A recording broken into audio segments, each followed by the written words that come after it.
উম, এটা কি হলো? কই কি হলো? আমি তো আপনার আদেশ পালন করলাম মাত্র। দাঁড়া, তোর একদিন কি আমার একদিন। আমাকে আজ পর্যন্ত কোনো ছেলে ছোঁয়ার সাহস পায়নি, আর তুই কি না। দাঁড়া। অবস্থা বেগতিক দেখে আমাকে আর পায় কি, সোজা দৌড়ে ক্লাসে চলে আসলাম। ক্লাসে যখন এসে গেছি আর ভয় নাই, তখন নিশ্চিন্তে আপনাদের পরিচয় দিয়ে দেই। আমি বাবা মায়ের একমাত্র ছেলে, তাহির আহমেদ তাহি। এবার ইন্টার দ্বিতীয় বর্ষের স্টুডেন্ট। এর আগে অন্য একটা কলেজে ভর্তি হয়েছিলাম, কিন্তু যাতায়াতের অসুবিধার জন্য এই কলেজে ভর্তি হওয়া। কারণ বাবা ট্রান্সফার হয়ে এই শহরে এসেছেন, তাই আমাকেও টিসি নিয়ে এই শহরে আসতে হলো বাবা মায়ের সাথে। আর আজকে ছিল নতুন কলেজের প্রথম দিন, তাই ফ্রেশ হয়ে নাস্তা খেয়ে কলেজের উদ্দেশ্যে চলে যাই। কলেজে ঢোকার সাথে সাথে দেখতে পাই কিছু মেয়েরা বসে বসে কলেজের র্যাগিং করছে। এদের মেয়ে না বলাই ভালো, কারণ এরা ছেলেদের মতো গাড়ির উপর উঠে বসে আছে। কি দিনকাল আইলো! আমি সাইড দিয়ে পালিয়ে যাবার চেষ্টা করলেও ওরা আমাকে ঠিকই দেখে ফেলে। এই ছেলে, এদিকে আসো। আমি না শোনার ভান করে চুপচাপ চলে যেতে থাকি। এর মাঝেই ওদের মাঝ থেকে একটা মেয়ে এসে আমার সামনে দাঁড়ায়। যেখানে বাঘের ভয়, সেখানেই সন্ধ্যা হয়। এই ছেলে, তোমাকে ডাকা হচ্ছে, কানে শুনতে পাও না? ও সরি, হয়তো শুনতে পাইনি। হয়েছে। এই ছেলে, তোমার নাম কি? আমি উত্তরটা দেবার জন্য মেয়েটার মুখের দিকে তাকালাম। হ্যাঁ, মেয়েটা মাশাল্লাহ অনেক সুন্দরী। চোখে কাজল, খোলা চুল, ঠোঁটে হালকা লিপস্টিক। কিন্তু এ কি, মেয়েটা তো একদম ছেলেদের মতো জিন্স শার্ট পরে আছে। মেয়েটার প্রতি এতক্ষণ যে অনুভূতিগুলো টের পাচ্ছিলাম, এক নিমিষেই শেষ হয়ে গেল। কি হলো? কথা বলছো না কেন? কোথায় হারিয়ে গেছো? ও হ্যাঁ, আমার নাম তাহির। কোন ইয়ারের? Second year. আগে তো কখনো দেখিনি। নতুন এসেছিস নাকি? হুম। আচ্ছা, এখন একটা কাজ করতে হবে, তাহলেই এই কলেজে থাকতে পারবি। কি কাজ? যে কোনো একটা মেয়েকে কিস করতে হবে। আমি 1 থেকে 30 কাউন্ট করব এর মাঝে। কিন্তু কোনো কিন্তু নয়। 1। কাউন্ট করা আরম্ভ করে দিল। কাউন্ট 25 পর্যন্ত হয়ে গেছে, কিন্তু আমি একই জায়গায় দাঁড়িয়ে আছি। নতুন কলেজে কাউকেই তো চিনি না। এর মাঝেই সে 28ও কাউন্ট করে ফেলেছে। ওর দিকে তাকিয়ে আমার মাথায় একটা প্ল্যান আসে। তারপর দুই হাত দিয়ে ওর গাল দুটো ধরে ওকেই উম্মা দিয়ে ওর ঠোঁট নিয়ে নেই নিজের দখলে। আর ও চোখ দুটো বড় বড় করে তাকিয়ে থাকে আমার দিকে। আর ওর বান্ধবীরাও চোখ বড় বড় করে তাকিয়ে থাকে। আর তখনই উপরোক্ত ঘটনাটি ঘটে, যা আপনারা শুরুতেই শুনেছেন। ক্লাসে যাবার কিছুক্ষণ পর ক্লাসে স্যার চলে আসে। আর কতক্ষণ পর দেখি সেই মেয়েটাও ক্লাসে এসে বসে। ওকে দেখে ওই জায়গা থেকে সবাই উঠে যায়, আর ও একলাই একটা বেঞ্চে বসে পড়ে। আর আমার দিকে চোখ পড়াতে রাগী একটা লুক নিয়ে তাকিয়ে থাকে। যেহেতু আমি ক্লাসে নিউ, তাই সবার সাথে আমাকে পরিচয় করিয়ে দেন সামনে নিয়ে গিয়ে। আর তখন মেয়েটা ক্ষুধার্ত বাঘিনীর মতো তাকিয়ে থাকে আমার দিকে। পরিচয় পর্ব হয়ে গেলে আমি বেঞ্চে গিয়ে বসার সাথে সাথে একটা ছেলে হাত বাড়িয়ে দেয়। হাই, আমি অয়ন। আমি Tahi. Nice to meet you. Same to you. কিছুক্ষণ ক্লাস করার পর দুজনে ফ্রি হয়ে যাই। তখনই আমি ওকে মারিয়ার কথা জিজ্ঞেস করি। আচ্ছা অয়ন, এই পেতনিটার সম্পূর্ণ পরিচয় দে তো। কোনটা? আমি মারিয়াকে দেখিয়ে দিলাম, আর অয়নের চোখে মুখে বিস্ময়ের ছাপ দেখতে পেলাম। তুই মারিয়ার কথা বলছিস? হুম। তুই ওকে যা বললি, ও যদি শুনতে পেত তাহলে তোকে এখানেই পুঁতে রেখে দিত। হাহাহা। হাসছিস কেন? হ্যাঁ, আমি ওকে সকালের সব ঘটনা খুলে বলি। গুরু, তোমার পায়ের ধুলো দাও একটু। যে মেয়ের সামনে পুরো কলেজ কাপে, সিনিয়র এমনকি স্যাররাও ভয় কিছু বলে না, সেই মেয়েকে তুই... ভাই, এখন খোদাই তোকে বাঁচাতে পারে।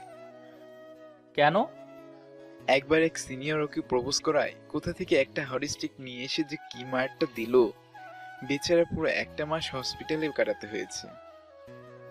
ও আচ্ছা, ওর ফ্যামিলি সম্পর্কে আমাকে কিছু বল তো। বাবা মায়ের একমাত্র মেয়ে, পুরো নাম মারিয়া ইসলাম মেঘলা।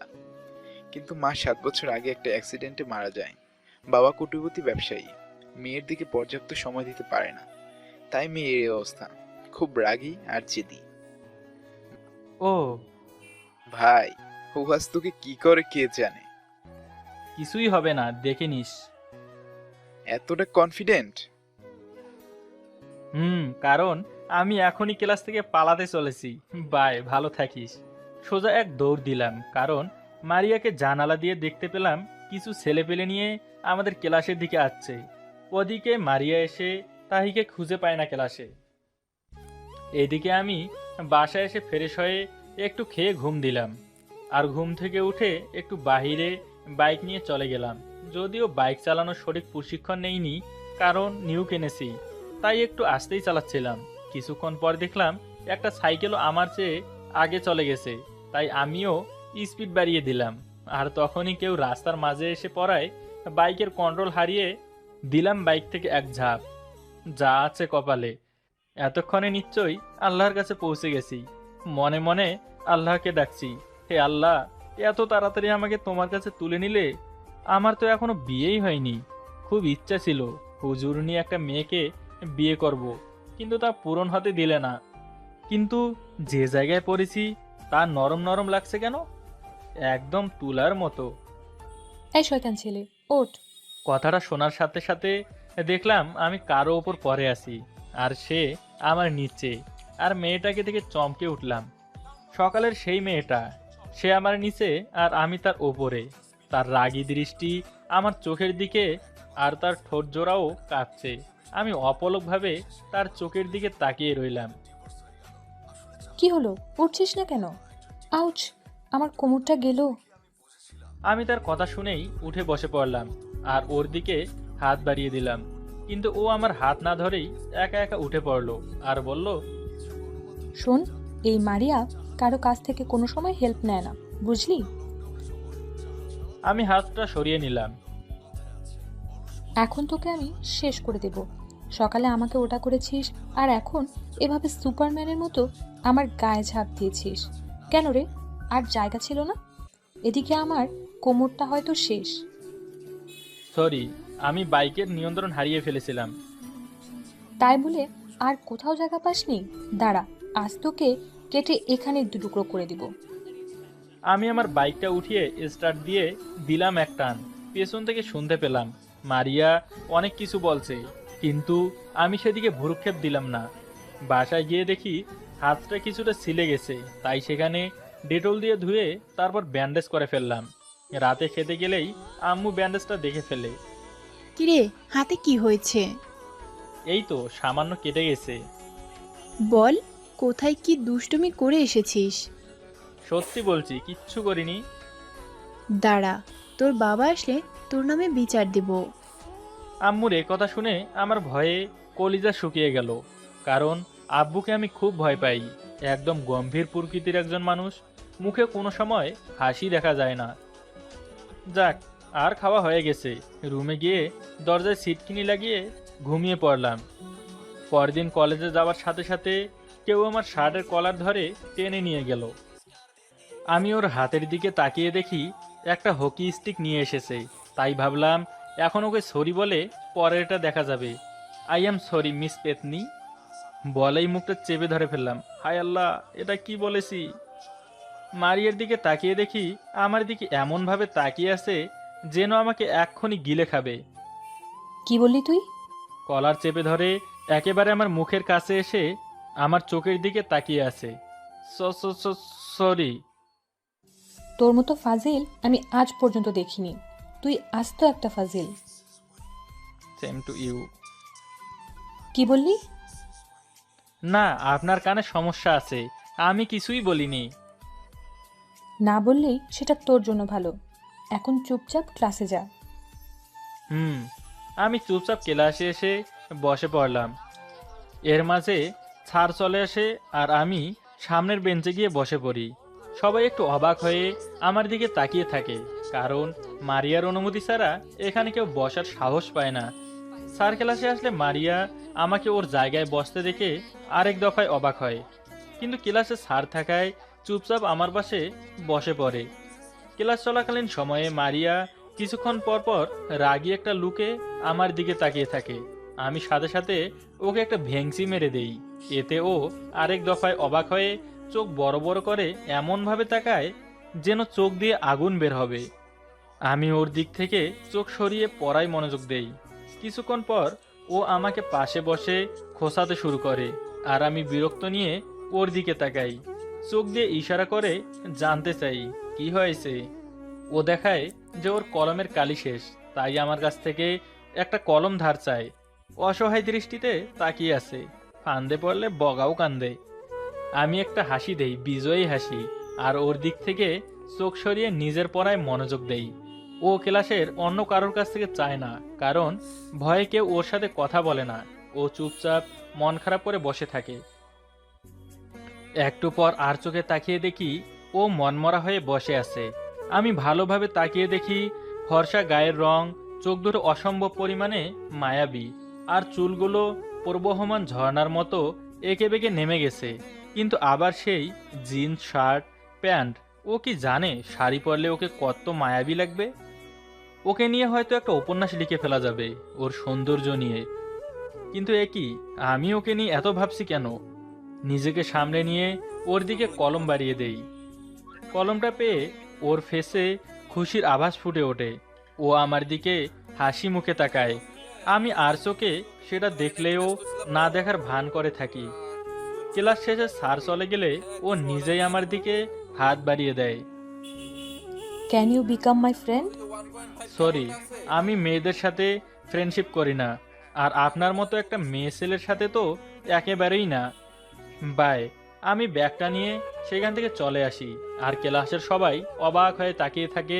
ক্লাসের সবচেয়ে সুন্দরী মেয়ে, যার জন্য পুরো ক্লাস পাগল, সে একটা ছেলেকে ফ্রেন্ডশিপ করার জন্য হাত বাড়ালো, আর ছেলেটা তা প্রত্যাখ্যান করলো। অবাক হবারই কথা। তারপর মারিয়ার ফ্রেন্ডরা তাকে ঘিরে ধরলো।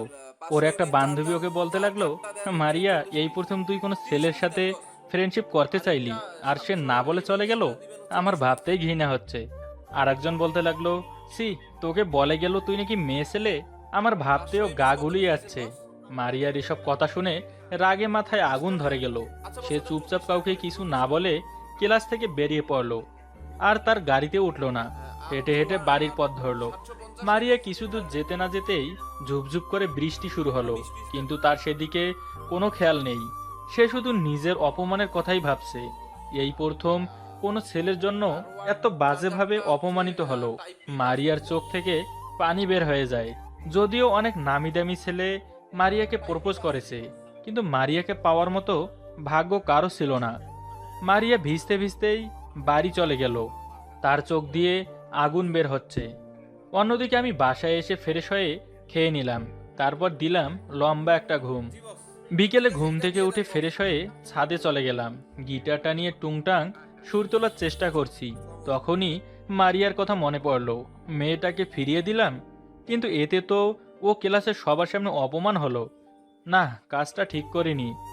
নিজের মাঝে একরকম অনুতপ্ততা বোধ করলাম। না, কালকে গিয়ে ওকে সরি বলে দিব।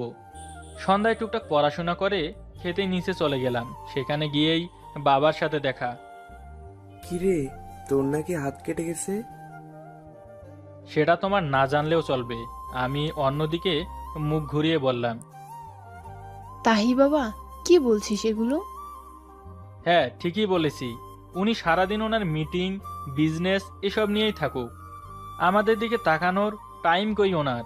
ছোটবেলা শুধু দেখতাম অন্য বাচ্চারা তাদের বাবাদের হাত ধরে হাঁটতো। কই, আমার বাবা তো কোনোদিন সেভাবে আমায় নিয়ে কোথাও ঘুরতে যায়নি।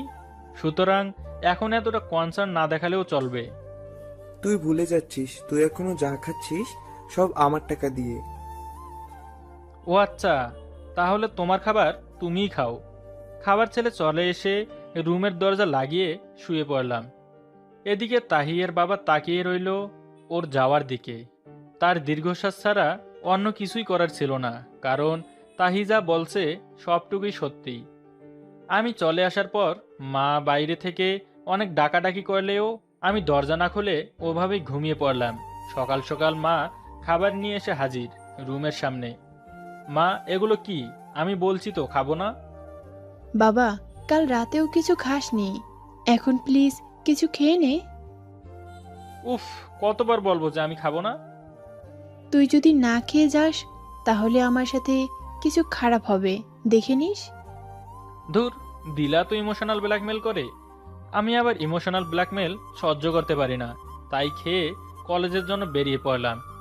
কলেজে এসে ক্লাসে মারিয়াকে দেখতে পেলাম না, এমনকি ক্যাম্পাসে এসেও মারিয়াকে দেখতে পাইনি। তখন অয়ন আমার কাছে এসে বলতে লাগলো, কালকে কাজটা তুমি ঠিক করলে না, তোমার জন্য মারিয়া সবার সামনে অপমানিত হলো।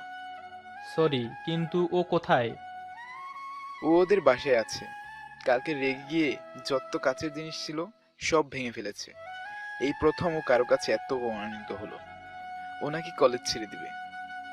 আমার জন্য কেউ কলেজ ছেড়ে দিবে, এটা ভেবে খারাপ লাগলো। তাই অয়নকে বললাম ওর বাসার ঠিকানা দে, আমি নিজে গিয়ে ক্ষমা চেয়ে আসবো। অতঃপর কলেজ ছুটি হলে আমি মারিয়ার বাসার উদ্দেশ্যে বেরিয়ে পড়ি। মারিয়াদের বাসার সামনে গিয়ে দেখি বিরাট একটা বাড়ি, আমাদেরটা থেকেও অনেক বড়। আমি ভেতরে গিয়ে দেখলাম ও সোফার ওপর বসে আছে। আমাকে দেখা মাত্রই নিশ্চুপ হয়ে যায়। কেন এসেছো এখানে? দেখো মারিয়া, কালকে যা হয়েছে আমি তার জন্য দুঃখিত। আসলে ছোটবেলা থেকে আমি মেয়েদের সাথে কেন জানি তেমন ফ্রি হতে পারি না, তাই মেয়েদের সাথে কোনো সময় ফ্রেন্ডশিপ করি না। হ্যাঁ, এমনিতে আমি অনেক দুষ্টুমি করি ঠিক আছে, কিন্তু মেয়েদের ফ্রেন্ড বানাতে গেলেই আমার অনেক অস্বস্তি লাগে। তাই কালকে তোমাকে না করে দিয়েছিলাম। Please try to understand. আমি কিচ্ছু শুনতে চাই না, বেরিয়ে যাই এখান থেকে। Maria, sorry please. Okay, let be friends. আমি হাত বাড়িয়ে দিয়ে বললাম, সত্যি বলছিস? হুম। মারিয়াও হাত বাড়িয়ে দেয়। আচ্ছা, এখন আমি চলি, ওকে? আরে তোমার ফোন নাম্বার তো দিয়ে যাও। উফ, অস্বস্তি লাগছে। ও, তার মানে এখনো তুমি আমাকে মন থেকে ফ্রেন্ড মেনে নাওনি, তাই না? আরে না, এই নাও নাম্বার। ওকে, কালকে কলেজে আসবা কিন্তু, ওকে? আচ্ছা, আমি আসি, বাই। আরে কিছু খেয়ে যাও। না, আমার বাসায় যেতে হবে, বাই। তাহি চলে গেলে মারিয়া পৈশাচিক একটা হাসি দেয়। তাহলে তাহি তার গেমে নিজে এসেই ধরা দিয়েছে। মারিয়া মনে মনে অনেক খুশি হলো। এই মারিয়াকে অপমান করা, তাই না? এই প্রথম মারিয়া ইসলাম মেঘাকে কেউ অপমান করেছে। আমি তোর এমন অবস্থা করব তুই স্বপ্নেও চিন্তা করতে পারবি না। তোর জীবন আমি নিম পাতার মতো তিতা করে দিব, দেখে নিস। সে নেক্সট প্ল্যান বানাতে বসে গেল। এদিকে আমি বাসায় এসে খেয়ে এক ঘুম দিলাম। উঠে দেখি সন্ধ্যা হয়ে গেছে, তাই একটু ফ্রেশ হয়ে বই নিয়ে বসলাম। এরপর রাতের খাবার খেতে যাব। এমন সময় একটা ফোন আসে। কলটা দেখে একটু অবাক হই, কারণ আমাকে অচেনা কেউ সহজে ফোন দেয় না। ফোনটা রিসিভ করব কিনা ভাবছি, তখন কলটা কেটে যায়। আবারও রিং বাজতে শুরু করে। ফোনটা রিসিভ করে একটা সালাম দেই। আসসালামু আলাইকুম, কে বলছেন? ওয়ালাইকুম সালাম। হ্যাঁ, আমি মানুষ বলছি। আমিও মানুষ। এবার আপনার পরিচয় দিন। আমি মারিয়া। কোন মারিয়া? উফ, কয়টা মারিয়াকে চিনো তুমি? আমি মারিয়া ইসলাম মেঘা, তোর জং। ও সরি, বুঝতে পারিনি। রাতে খেয়েছো? হুম। আমি খেয়েছি কিনা জিজ্ঞেস করবে না? ও হ্যাঁ, তুমি খেয়েছো? আচ্ছা, কাল কলেজে বসে কথা হবে, বাই। ওকে। ফোনটা রেখে শুয়ে পড়লাম। পরদিন কলেজ ক্যাম্পাসে যাব, তখনই কেউ ডাক দিল। আমি পেছনে ফিরে তো অবাক। মারিয়া কালো একটা জামা পরেছে, আর চুলগুলো খোলা। ফর্সা শরীরে কালো জামা পুরাই অসাধারণ লাগছে। আমি হা করে তাকিয়ে আছি, কারণ অয়নের কাছ থেকে শুনেছি ও জিন্স শার্ট ছাড়া অন্য কিছুই পরে না। এই যে মিস্টার, কি দেখছো এমন করে? কই না তো, কিছু না। সত্যি তো? হুম। আচ্ছা চলো ক্লাসে যাই। এদিকে মারিয়ার বান্ধবীরা তাহিয়ের সাথে মারিয়াকে দেখে অবাক হয়। তাহি কালকে মারিয়াকে অপমান করার পরেও মারিয়া তাহির সাথে দিব্যি ঘুরে বেড়াচ্ছে, তাই ওরা একটু অবাক হয়। আর ক্যাম্পাসের বড় ভাইগুলোও হিংসায় জ্বলে ওঠে, কারণ অনেক ছেলেরই ক্লাস অন্যের সাথে হাঁটছে। তাই ক্লাসে গিয়ে মারিয়া আমার পাশে বসে পড়ে, আর ক্লাসের সবাই একটু অবাক হয়, কারণ মারিয়া যেখানে বসে সেখানে অন্য কাউকে বসতে দেয় না, নিজের বান্ধবীদেরও না। আর কোনো ছেলেকে দেয়া তো বিরাট ব্যাপার, কিন্তু স্যার আসায় সবাই বই পড়ায় মনোযোগ দেয়। তাই ক্লাস থেকে একটু বের হলে মারিয়ার বান্ধবীরা ওকে ঘিরে ধরে। তারা বলে, মারিয়া এগুলো কি হচ্ছে? এত অপমানের পরেও তুই ওর সাথে হেসে কথা বলছিস? তুই তো এমন ছিলি না, কি হয়েছে তোর? মারিয়া শুধু একটা মুচকি হাসি দেয়। তখন ওর এক বান্ধবী বলে, কিরে এমন পাগলের মতো হাসছিস কেন? কিছু না মামু, আগে আগে দেখো হোতা হ্যায় ক্যা। মারিয়া একটা হাসি দিয়ে চলে যায়, আর ওর বান্ধবীরা বোকা হয়ে দাঁড়িয়ে থাকে। মারিয়া ক্লাসে গিয়ে দেখে তাহি ফিরে এসেছে, তাই তার কাছে চলে যায়। এই যে মিস্টার, শুনছো? হ্যাঁ বলো। আচ্ছা চলো না কোথাও ঘুরতে যাই। ওর বাচ্চাদের মতো ফেস দেখে না করতে পারলাম না, কিন্তু এখন চলো, কিচ্ছু হবে না বলেই আমার হাত ধরে টেনে নিয়ে যেতে লাগলো। ও হাত ধরায় অন্যরকম একটা অনুভূতি হতে শুরু করে। এই প্রথম এভাবে কেউ হাত ধরলো। তাই মারিয়া আমাকে নিয়ে কলেজ গেটে এসে একটা রিক্সা ডাক দেয়, তারপর রিক্সায় উঠে আমাকে উঠতে বলে, কিন্তু আমার অস্বস্তি হতে শুরু করে। কি হলো, ওঠো না কেন? আমি উঠে পড়লাম, কিন্তু রিক্সার একবারে পাশ ঘেঁষে বসছি, যাতে ওর সাথে আমার শরীরের কোনো টাচ না লাগে। এ কি, এত কানে বসেছো কেন? পড়ে যাবে তো, এদিকে চেপে বসো। কিন্তু কোনো কিন্তু নয়, চুপচাপ এদিকে চেপে বসো। আমি একটু ওর দিকে সরে বসি, ওর শরীরের সাথে আমার শরীরের টাচ হতে থাকে। আমার একটু অন্যরকম অনুভূতি হতে শুরু করে, আর ওর গায়ের পারফিউমের গন্ধ আমাকে মাতাল করার উপক্রম হলো। এই মামা থামেন, এসে পড়েছি। রিক্সা দাঁড় করালে মারিয়া নেমে যায়, আর আমিও নামি। তখন মারিয়া রিক্সা ভাড়া মিটিয়ে দেয়। আমি ওরে অনেক বারণ করেছি, কিন্তু ও বলে ফ্রেন্ডশিপে এসব কোনো ম্যাটার না। আমরা নদীর পাড়ে একটা বেঞ্চে বসে পড়ি, যদিও আমাদের মাঝে এক হাত গ্যাপ থাকে। জানো, এটা আমার সবচেয়ে ফেভারিট প্লেস। ও, মা মারা যাবার পরে একা একা এসে এখানে বসে থাকতাম। এই নদীর বহমান পানি আর মানুষের জীবন সংগ্রামের চেষ্টা দেখে অনেক ভালো লাগতো। তখন মনটা ভালো হয়ে যেত। ও আচ্ছা, আন্টিকে খুব মিস করো তাই না? হুম। ওর চোখে পানি দেখতে পেলাম। ওর চোখে পানি দেখে বুঝতে পারি ও রাগী হলেও মনটা অনেক ভালো।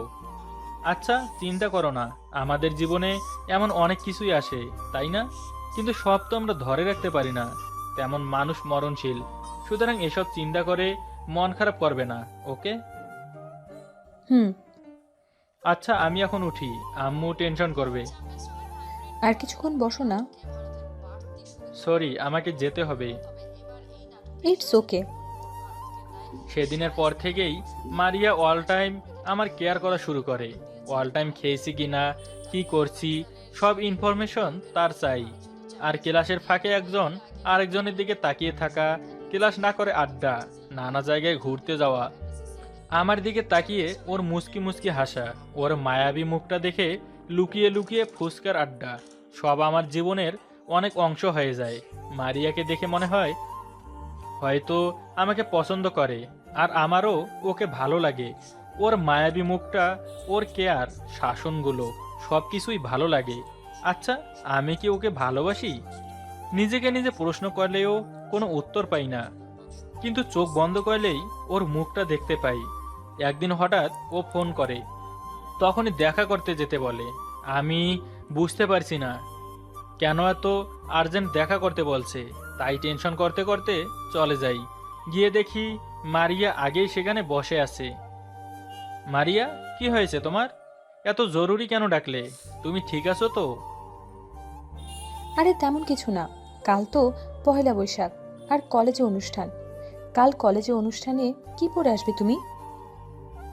মাথা চুলকাচ্ছি আর ভাবছি কি পরা যায়।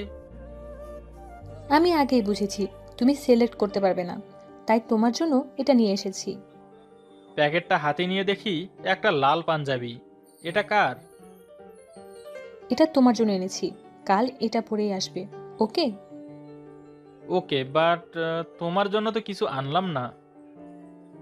আরে আমার জন্য আনতে হবে না, কালকে তোমার জন্য একটা সারপ্রাইজ আছে, কি? সেটা কালকেই দেখতে পাবে। এখন বাই। Okay, by. পরের দিন সকালে ওর দেয়া পাঞ্জাবিটা পরে আয়নার সামনে গিয়ে দেখি অনেক সুন্দর লাগছে। ওর চয়েস আছে বলতে হবে। বাইকটা নিয়ে বেরিয়ে পড়ি। কলেজ গিয়ে মারিয়াকে দেখতে পাই না, তাই ওকে কল দিব। তখনই ওর গাড়ি ক্যাম্পাসে প্রবেশ করে। আমি ওকে দেখে হা হয়ে তাকিয়ে আছি। এ কি, এটা কিভাবে সম্ভব? আমার চোখ দূরে বিশ্বাস করতে পারি না। সবকিছু ঝাপসা মনে হচ্ছে। এই যে মিস্টার পাঞ্জাবিওয়ালা, মুখটা বন্ধ করুন, না হলে মাছি ঢুকে যাবে যে। আমি ওর কথা শুনে থতমত খেয়ে ওর দিক থেকে চোখ সরিয়ে নিই। আচ্ছা, আমাকে কেমন লাগছে? সুন্দর। শুধু সুন্দর? না, অনেক সুন্দর। সত্যি? হুম। আচ্ছা চলো ভেতরে যাওয়া যাক। হুম। মারিয়া হুট করে আমার হাতটা ধরে বসলো। এ কি মারিয়া, এটা কি করছো? কেউ দেখলে খারাপ ভাববে। যার যা ইচ্ছা ভাবুক, তাতে আমার কি। আমিও কিছু বললাম না, ওর সাথে হাঁটতে লাগলাম। কিন্তু আমার একটা অদ্ভুত অনুভূতি হচ্ছিল। এই প্রথম কোনো মেয়ের হাত ধরে হাঁটার জন্য অনেক ভালো লাগছিল। অনেক ভালো লাগছিল কেন জানি। এরপর অনুষ্ঠানে গিয়ে বসলাম, কিন্তু সেখানে যাওয়ার পর দেখি সবাই মারিয়ার দিকে হা করে তাকিয়ে আছে। আর কিছু ছেলে তো চোখই ফেরাচ্ছে না। তাই কিছুক্ষণ থেকেই ওর হাত ধরে টেনে বাইরে নিয়ে এলাম। এ কি, বাইরে আনলে কেন? আমার ভালো লাগছিল না, তাই। ও আচ্ছা জনাব, তা আপনার এখন প্ল্যানটা কি শুনি? চলো বাইকে করে ঘুরে আসা যাক। না, তার চেয়ে বরং একটা রিক্সা করে সারা শহর ঘুরে বেড়াই। হুম। আমি আমার এক ফ্রেন্ডকে বলে দেই বাইকটা বাসায় দিয়ে আসতে। এরপর একটা রিক্সা ডাক দিয়ে মারিয়াকে সাথে নিয়ে রিক্সায় উঠি। আর চোখে ওকে দেখতে থাকি। আর মারিয়া সেটা বুঝে মুচকি মুচকি হাসে। ওকে অদ্ভুত অপসরীর মতো লাগছে। হঠাৎ ও আমাকে অবাক করে দিয়ে আমার ঘাড়ে ওর মাথা রাখে। আর আমি অবাক হয়ে যাই। আমি সরে যেতে চাইলে এই এই নড়াচড়া করছো কেন? আমার কেমন জানি লাগছে। চুপচাপ এভাবে বসে থাকো, আই ফিল বেটার। আমিও শক্ত করে ওভাবে বসে রইলাম। বাতাসে ওর অবাধ্য চুলগুলো বারবার আমার মুখের ওপর এসে পড়ছিল। আর ওর চুলের মিষ্টি ঘ্রাণ আমাকে পাগল করে তুলছে। আমার বুকের বাঁ পাশটা প্রচণ্ড কাঁপাকাঁপি শুরু করে দিয়েছে। আচ্ছা, আমি কি ওকে জিজ্ঞেস করব ওর চুলের ঘ্রাণ এত মিষ্টি কেন? আচ্ছা, সব মেয়েদের চুলের ঘ্রাণ কি এমন মিষ্টি হয়? কিন্তু জড়তার জন্য ওকে কিছুই জানাতে পারলাম না। তবে পৃথিবীর শ্রেষ্ঠ সুখীদের একজন মনে হচ্ছে নিজেকে। আর মারিয়াকে মনে হচ্ছে আমার একান্তই আপন, শুধুই আমার। রিক্সায় অনেকক্ষণ ঘোরার পর আমরা একটা ফুচকার দোকানের সামনে রিক্সা দাঁড় করিয়ে ফুচকা খেতে লাগলাম। আশেপাশে দেখলাম অনেক ছেলে মেয়ে একে অন্যকে ফুচকা খাইয়ে দিচ্ছে। আমারও ইচ্ছে হলো মারিয়াকে এমন খাইয়ে দিতে, কিন্তু ও কি মনে করবে এটা ভেবে দেয়া হলো না। কিন্তু আমাকে অবাক করে ও নিজেই আমাকে একটা ফুচকা খাইয়ে দিল। আমিও ওকে খাইয়ে দিলাম। এভাবে খাওয়ার পর্ব শেষ হবার পর আবার রিক্সায় উঠে ঘোরা শুরু করলাম। তারপর সারা শহর ঘুরে ওর বাসার সামনে ওকে নামিয়ে দেওয়ার পর আমিও বাসায় চলে আসলাম। বাসায় আসার পর বারবার মারিয়ার চেহারা ভেসে উঠতে থাকে। এ কি হচ্ছে আমার সাথে? ওর কথা এক মুহূর্তের জন্যও ভুলতে পারছি না। না, আমার লাইফে ওর খুব দরকার। আমি ওকে ভালোবেসে ফেলেছি। রাতে খাবার পর ওকে নিজেই কল দিলাম। হ্যালো, আসসালামু আলাইকুম। কি হলো, কথা বলছো না কেন? ভাবছি। কি ভাবছেন ম্যাম? যদি আমাকে জানাতেন। চাঁদ আজকে উল্টো হয়ে ওঠেনি তো, যে স্যার আজকে নিজেই কল দিলেন? ও আচ্ছা, রাখছি, বাই। এই শোনো শোনো, হুম। রাগ করেছো? না। আচ্ছা, খেয়েছো? হুম, তুমি? হ্যাঁ, খেয়েছি। আচ্ছা, কালকে তো কলেজ বন্ধ, নদীর পাড়ে একটু আসতে পারবে? ওমা, হঠাৎ স্যার নিজে আসতে বললেন? স্পেশাল কিছু আছে নাকি? হুম। সেটা কালকেই দেখতে পাবে। By, good night. মারিয়ার সাথে কথা বলা শেষ হলে ভাবছি কিভাবে ওকে মনের কথাটা জানাবো। ও উল্টাপাল্টা কিছু ভেবে ফ্রেন্ডশিপটা নষ্ট করবে না তো? তারপরেও আমার মনের অপ্রকাশিত কথাগুলো ওকে জানানো খুবই প্রয়োজন। যাক, এখন ঘুমাই। সকাল সকাল উঠে কালো একটা শার্ট আর একটা কালো প্যান্ট পরে বের হলাম। একটা ফুলের দোকানে গিয়ে ওর জন্য টকটকে একটা ফুল কিনে তারপর নদীর পাড়ের উদ্দেশ্যে বেরিয়ে পড়লাম। গিয়ে দেখি সেখানে মারিয়া আর তার ফ্রেন্ডসরা গল্প করছে। আমি ওদের দেখে একটু দাঁড়িয়ে গেলাম। এই বদের আড্ডিগুলো এখানে কেন এলো? আমি পেছনে দাঁড়িয়ে ওদের কথা শুনতে লাগলাম আর অপেক্ষা করতে লাগলাম ওরা কখন যাবে, দেখি ওরা কি বলছে। তখন ওর একটা বান্ধবী বলে উঠল, কিরে মারিয়া, আজ আমাদের সত্যিটা বলতেই হবে, তোর আর তাহিয়ের মাঝে কি চলছে? আরে কিছুই না, ছাড়ো তো। তখন ওর বান্ধবী বলল, তোরা তো মনে হয় প্রেমে হাবুডুবু খাচ্ছিস। এবার মারিয়া উচ্চ স্বরে হেসে উঠল। তোদের কথা শুনে না হেসে থাকতে পারলাম না। প্রেম, তাও এই ছোট লোকের সাথে? আমাকে হাসালি। হ্যাঁ, যেদিন এই ছোট লোকটা আমাকে ক্লাসের সবার সামনে অপমান করেছে সেদিনই আমি প্ল্যান করেছি ওকে উচিত একটা শিক্ষা দেব, আর তাই ওর সাথে ফালতু ঘোরাফেরা, স্টুপিডটাকে ফুচকা খাইয়ে দেওয়া, আরও কত কিছুই করতে হয়েছে। কিন্তু আমি জানি ও এখন আমাকে অনেক পছন্দ করে, আর আমিও শিওর ও আজকেই আমাকে প্রপোজ করবে। My place is about to take off. তোরা প্লিজ এখন যা। ও এসে শুনতে পারলে আমার প্রতিদিনের বানানো প্ল্যান পুরো দমে ফেল হবে। এখন যা। ওর বান্ধবীরা ওঠার আগেই আমি সেখান থেকে বের হয়ে চলে আসলাম। বুকের বাঁ পাশটা খুব ব্যথা করছে, চোখ দুটোও মানছে না, সামনে পানি ঝরিয়েই চলছে, হাত থেকে ফুলের তোড়াটাও পড়ে গেল, পা দুটোও চলতে চাইছে না। অনেক কষ্টে বাসায় গিয়ে পৌঁছালাম। বাসায় গিয়ে একটা শাওয়ার নিলাম। চোখ দুটো ফুলে গেছে অনেকটা, তাই একটু ঘুমানোর ট্রাই করলাম। বিকেলে ঘুম থেকে উঠে দেখি মারিয়ার অনেকগুলো কল, তাই রাগে ফোনটা একটা আছাড় মারলাম। তারপর বেলকনিতে গিয়ে বসে পড়লাম। ভাবতেই অবাক লাগছে, ও আমাকে এভাবে ঠকিয়েছে, কিন্তু ওর প্রতিটা অভিনয় দেখে মনে হয়েছিল এটা সত্যি। আমি বেলকনিতে বসে বাইরের ব্যস্ত শহরের দিকে তাকিয়ে থাকলাম। আজ দুদিন ধরেই কলেজ যাই না, আর ফোনটাও অফ। নিজেকে এখন অনেকটা বুঝিয়ে নিয়েছি, তাই আজ কলেজের উদ্দেশ্যে চললাম। ক্যাম্পাসের মাঠে আসার সাথে সাথেই মারিয়া আমার সামনে দৌড়ে চলে আসলো। তুমি কোথায় ছিলে দুদিন? জানো এই দুদিনে কত ফোন করেছি? ফোনটাও অফ করে রেখেছো কেন? আমি ওর দিকে তাকিয়ে আছি। ওর চোখ দুটো দেখলে মনে হয় এই নিষ্পাপ চোখ দুটোও মিথ্যে জানে। কি হলো, কথা বলছো না কেন? তুমি জানো না আমার তোমার জন্য কত টেনশন হয়েছিল? আমি পাগলের মতো হয়ে গিয়েছিলাম। কি হয়েছে তোমার? আমি আর ওর অভিনয়গুলো সহ্য করতে না পেরে ঠাস ঠাস করে দুটো চর বসিয়ে দেই। পুরো ক্যাম্পাস আমাদের দিকে তাকিয়ে থাকে, আর মারিয়াও গালে হাত দিয়ে অবাক চোখে তাকিয়ে থাকে। কি ভেবেছিস তোর অভিনয়গুলো বুঝতে পারবো না? এখন সব ভালোভাবেই বুঝে গেছি।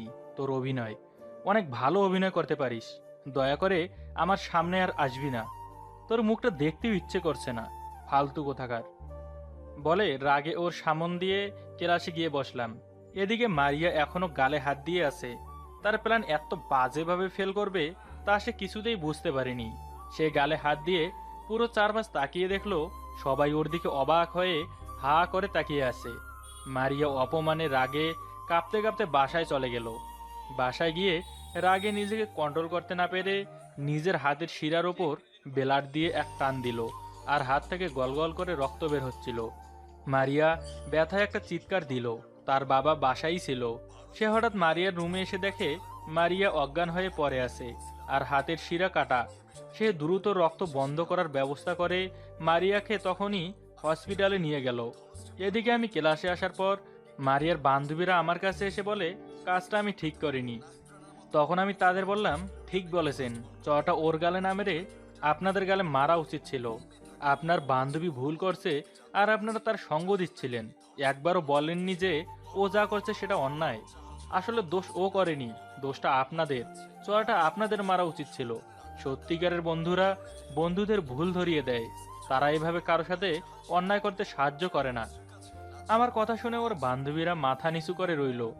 আমার আর ক্লাসে ভালো লাগছিল না, মেজাজটা চরম বিগড়ে আছে। তাই কলেজ থেকে বেরিয়ে ফুপির বাসায় চলে গেলাম। আমাকে দেখেই ফুপি অবাক। আরে কাকে দেখছি? আমার চোখে ভুল দেখছি না তো? না, ঠিকই দেখছো, তোমার ছেলেই এসেছে।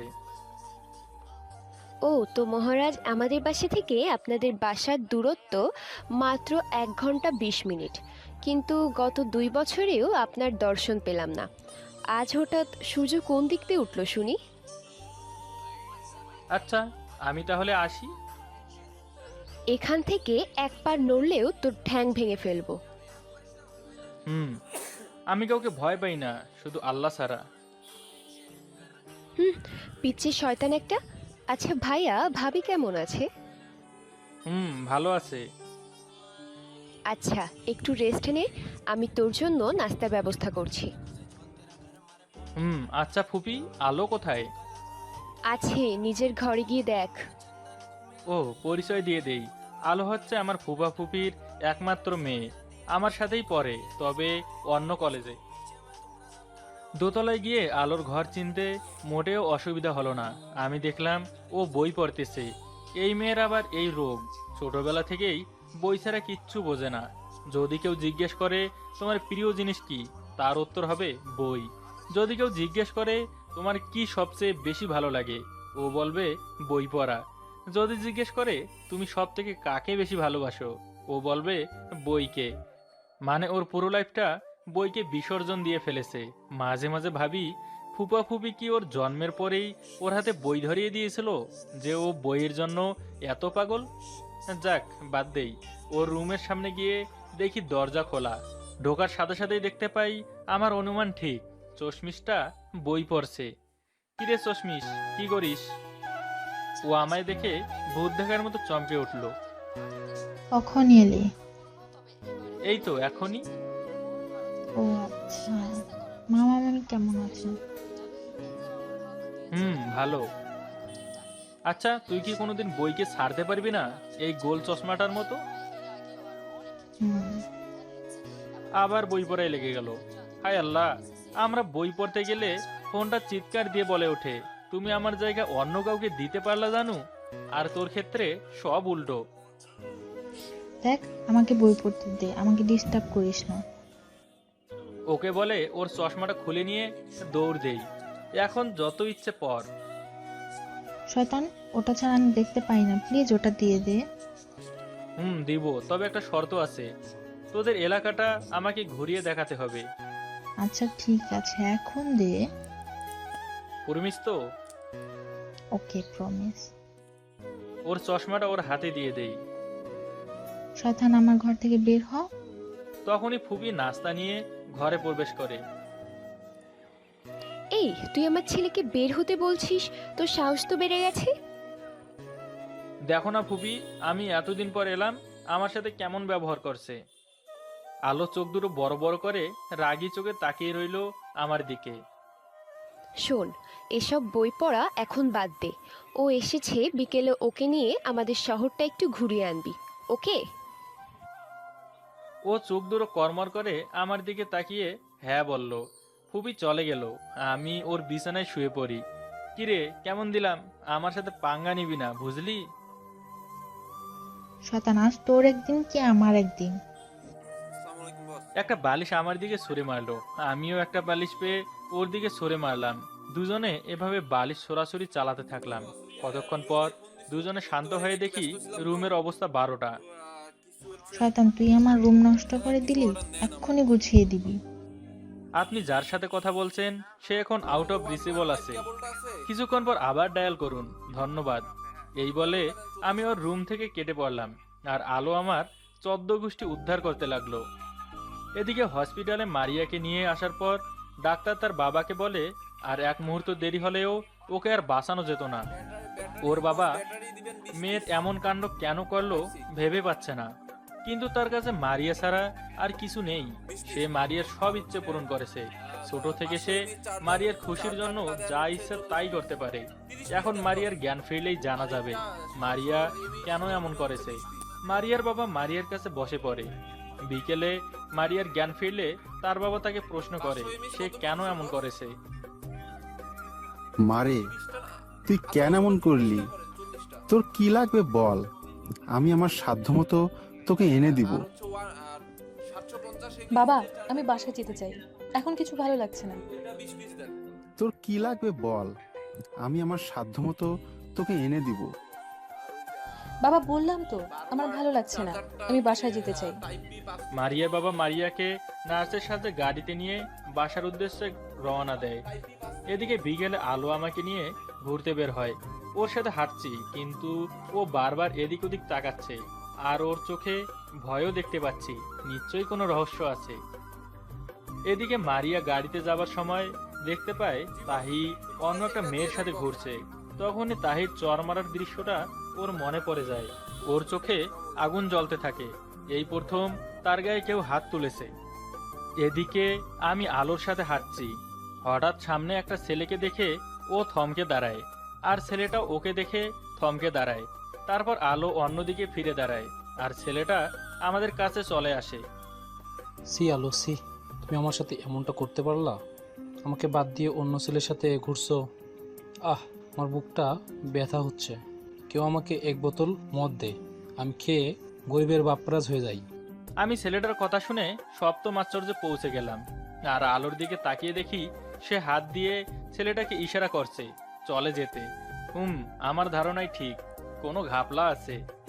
তা মিস্টার গরিবের বাপ্পারাজ, আপনার অবগতির জন্য জানানো যাচ্ছে যে আমি মাসুম বাচ্চাটা ওর একমাত্র ফুফাতো ভাই, আর কিচ্ছু না। তার মানে আলো আমাকে ধোকা দেয়নি, আমার আর গরিবের বাপ্পারাজ হওয়া হলো না। আলো ওর দিকে ফিরে রাগী গলায় বলতে শুরু করে, আমি আগেই বুঝেছিলাম তুমি একটা আস্ত গাধা, আর আজ আমার সে ধারণা সত্যি করে দিলে। সামান্য কমন সেন্সটুকুও নেই। এই শয়তানটা এক্ষুনি গিয়ে সবাইকে ঢোল পিটিয়ে বলে দেবে। ও মিস আলো, বইয়ের ফাঁকে ফাঁকে তাহলে এইসব চলছে? বাহ, এখন যদি আমাকে ট্রিট দেন তাহলে মুখ বন্ধ হতে পারে। শয়তান, তুই সত্যি বলছিস, আমাকে বলবি না? এরপর ওদের টাকায় পেট ভরে খেলাম, আর ওদেরও কিছুটা স্পেস দিলাম কথা বলার। পরে ছেলেটা এসে আমার সামনে দাঁড়ালো। ভাই, আপনি সত্যি মহান। আপনি পলাশির যুদ্ধে থাকলে হয়তো নবাব সিরাজউদ্দৌলা পরাজিত হতো না। ভাই, আমার ভুল হয়েছে, ক্ষমা করে দিন। আরে দুলা ভাই, কি বলছেন এসব? আমার কানটা ধন্য হয়ে গেল দুলাভাই ডাক শুনে। ভালো থেকো তুমি ভাই। ইতিহাসে তোমার মতো মানুষের নাম স্বর্ণাক্ষরে লেখা থাকবে। আল্লাহ হাফেজ। আলোকে দেখে শুনে বাসায় নিয়ে যাবা, ওকে? ওকে দুলা ভাই। এরপর সে আলোকে বলল, জানো, আমি তোমাকে যে ইতিহাসের বইটা দিয়েছিলাম সেটা পড়া শেষ? না, আজকে শেষ হবে। এই নাও তোমার জন্য নিউ বই। ধন্যবাদ জানু। এখন যদি একটু বাসার দিকে চলতেন। আলোকে উদ্দেশ্য করে বললাম। ও হ্যাঁ, চল। বাসায় এসে ব্যালকনিতে বসে ওদের কথা ভাবছি। দুইটা সত্যিই পাগল, একটা বইয়ের জন্য আর একটা ইতিহাসের জন্য। হা। তবে মারিয়ার কথা আমার মাথা থেকে পুরোপুরি মুছে যায়নি। আমার বারবার ওর মায়াবী মুখটা মনে পড়ে। এদিকে মারিয়ার রুমে রাতে তার বাবা প্রবেশ করে। মা, তুই এটা কেন করেছিস বল? বাবা, আমি একটি ছেলেকে ভালোবাসি, কিন্তু ও আমাকে ভালোবাসে না। আমি ওকে ছাড়া বাঁচতে পারবো না বাবা। ও, এই ব্যাপার। ছেলেটার সব ডিটেলস আমাকে দে, কাল ওর বাসায় বিয়ের প্রস্তাব দেব। ওর বাবা মায়ের কাছে হাত জোর করে হলেও ওকে তোর কাছে এনে দেব। সত্যি বাবা? আমার প্রিন্সেস ফার্স্ট টাইম আমার কাছে কিছু চেয়েছে, না দিয়ে পারি। এখন সব ডিটেলস দে, কাল সকালে তোকে নিয়ে ওদের বাসায় যাব। সত্যি বাবা? You are the best dad. কিন্তু মা, প্রমিস কর আর কখনো এমন কিছু করবি না। ওকে বাবা। আচ্ছা, এখন ঘুমা। মারিয়া শয়তানি একটা হাসি দিয়ে ভাবে, তাহি, তৈরি হও, আমি তোমার সব সুখ কেড়ে নিব, তোমার সব কিছু কেড়ে নিব। কালকে হবে আমার নিউ গেম শুরু। আমাকে করা অপমানের চরম মূল্য দিতে হবে তোমাকে। রেডি হও। মারিয়া একা একা হাসতে থাকে। তাহি, তুমি এবার ফিনিশড। তুমি নিজেও জানো না কার সাথে পাঙ্গা নিয়েছো। পরদিন সকাল হতে না হতেই আম্মুর ফোন। আমি ফোনটা রিসিভ করি। হ্যালো আম্মু। তুই এক্ষুনি বাসায় চলে আয়। আমি আম্মুর এমন কথা শুনে অবাক হয়ে যাই। তারা কোনো বিপদে পড়েনি তো? আমি ফুপিকে বলে সাথে সাথে চলে আসি বাসায়। ফুপি আসতে দিতে চাইছিল না, কিন্তু সামনে এক্সাম, এই বাহানায় চলে আসি। ফুপির কাছেও কিছুই বলিনি। উফ, কোনো রিক্সাও পাচ্ছিলাম না। অনেকক্ষণ ওয়েট করার পর একটা অটো পেলাম, আর সেটায় চড়ে সোজা বাসায়। বাসায় গিয়ে কলিং বেল বাজানোর সাথে সাথে আম্মু দরজা খুলে দিল, কিন্তু কিছু না বলে ভেতরে চলে গেল। আমি ভেতরের রুমে প্রবেশ করতেই চোখে বিশ্বাস করতে পারছিলাম না। মারিয়া আর তার বাবা, এরা আমাদের বাসায়, কিন্তু কেন? আমার প্রশ্নের কোনো ব্যাখ্যাই নিজে দাঁড় করাতে পারিনি। তাহি, আমি এসব কি শুনছি? ছি, মেয়েটা তোকে এত ভালোবাসে আর তুই ওকে এত কষ্ট দিলি। সামান্য ভুল বুঝাবুঝি হয়েছিল, তাই বলে ওকে এত শাস্তি দেবে? জানিস, তোর জন্য ও সুইসাইড করতে গেছিল। কথাটা শোনার সাথে সাথে মারিয়ার দিকে তাকাই। এটা কি নিউ প্ল্যান? বোঝার চেষ্টা করছি, কিন্তু মারিয়া মাথা নিচু করে বসে আছে, আর হাতেও ব্যান্ডেজ বাঁধা। ওকে দেখে মনে হচ্ছে পৃথিবীর সবচেয়ে ভদ্র মেয়েটা ও। থাক বিয়ান, ওকে বকার দরকার নেই। আজকের রাতেই তাহলে ওদের বিয়ে দিয়ে দেই, কি বলেন? মারিয়ার বাবার কথা শুনে মনে হলো কেউ আমাকে বসিয়ে ঠাস করে মাথায় একটা হাতুড়ি দিয়ে বাড়ি মারলো। এই মেয়েকে বিয়ে? আমার ব্রেন কাজ করা বন্ধ করে দিয়েছে। আঙ্কেল, কি বলছেন এসব? আমি ওকে কিছুতেই বিয়ে করব না। চুপ বেয়াদব, ওকেই তোর বিয়ে করতে হবে আজ রাতে। আমি আর কিছু শুনতে চাই না। আম্মু প্লিজ, আমার কথাটা তো শোনো। চুপ, আমি কোনো কথাই শুনতে চাই না। থাক আন্টি, ওকে জোর করে রাজি করাতে হবে না। ওর রাজি না হলে দরকার নেই বিয়ের, দরকার নেই আমার লাইফেরও। আমি তো চলে যেতে চেয়েছিলাম, আল্লাহ কেন আমাকে বাঁচালো? মামনি, তুমি কেঁদো না। এই বজ্জারটা তোমাকেই বিয়ে করবে, আর সেটাও আজ রাতেই। তুমি ওর রুমে গিয়ে ফ্রেশ হও আর একটু রেস্ট নাও। এই, ওকে চুপচাপ তোর রুমে নিয়ে যা। আচ্ছা বেয়ান, আমিও চলি, আমাদের একটু প্রস্তুতি নিতে হবে। আচ্ছা ভাই। কি হলো, এখানে দাঁড়িয়ে আছিস কেন? চুপচাপ ওকে রুমে নিয়ে যা। আমি কথা না বাড়িয়ে রুমের দিকে যেতে লাগলাম, আর মারিয়াও আমার পিছু পিছু হাঁটতে শুরু করে। রুমে ঢোকার সাথে সাথেই ঠাস করে দরজাটা লাগিয়ে দেই, আর ওকে দেয়ালের সাথে চেপে ধরি। এসব কি নিউ নাটক? হ্যাঁ, এখনো তোর মন ভরেনি? এত অভিনয় করে ও। তোর মতো ছোট লোককে কেন বিয়ে করেছি জানিস? কারণ তোর করা সব অপমানের প্রতিশোধ নিব, তোর সব কিছু কেড়ে নিব, তোকে একেবারে সর্বহারা করে দিব, দেখে নিস। এরপর আমাকে ধাক্কা দিয়ে নিজেকে ছাড়িয়ে নেয়, তারপর আমাকে টেনে দরজার কাছে এনে ধাক্কা দিয়ে রুমের বাহিরে বের করে দেয়। না, এটা হতে পারে না। আমার আম্মুকে বলতেই হবে যে আমি এই বিয়েটা করব না। তাই আম্মুর রুমে চলে যাই। আম্মু। কিছু বলবি? ওকে বিয়ে করবি না এটা ছাড়া অন্য কিছু থাকলে বল। আম্মু, তুমি কেন ওকে বউ বানাতে চাও বলো? তুমি ওর সম্পর্কে কিছুই জানো না। আমার যতটুকু জানার আমি জেনেই নিয়েছি, তোর কিছু বলতে হবে না। তুই এখন যা, আমাকে কাজ করতে দে। আমি নিরাশ হয়ে ছাদের একটা কোনায় বসে পড়ি। আজকে আকাশটা মেঘলা, হয়তো আমার মনের মতো তারও মন খারাপ। সারা সকাল থেকে সেখানে বসে আছি, এখন দুপুর হতে চলল, অথচ আম্মু একটা বারও আমার খোঁজ করলো না।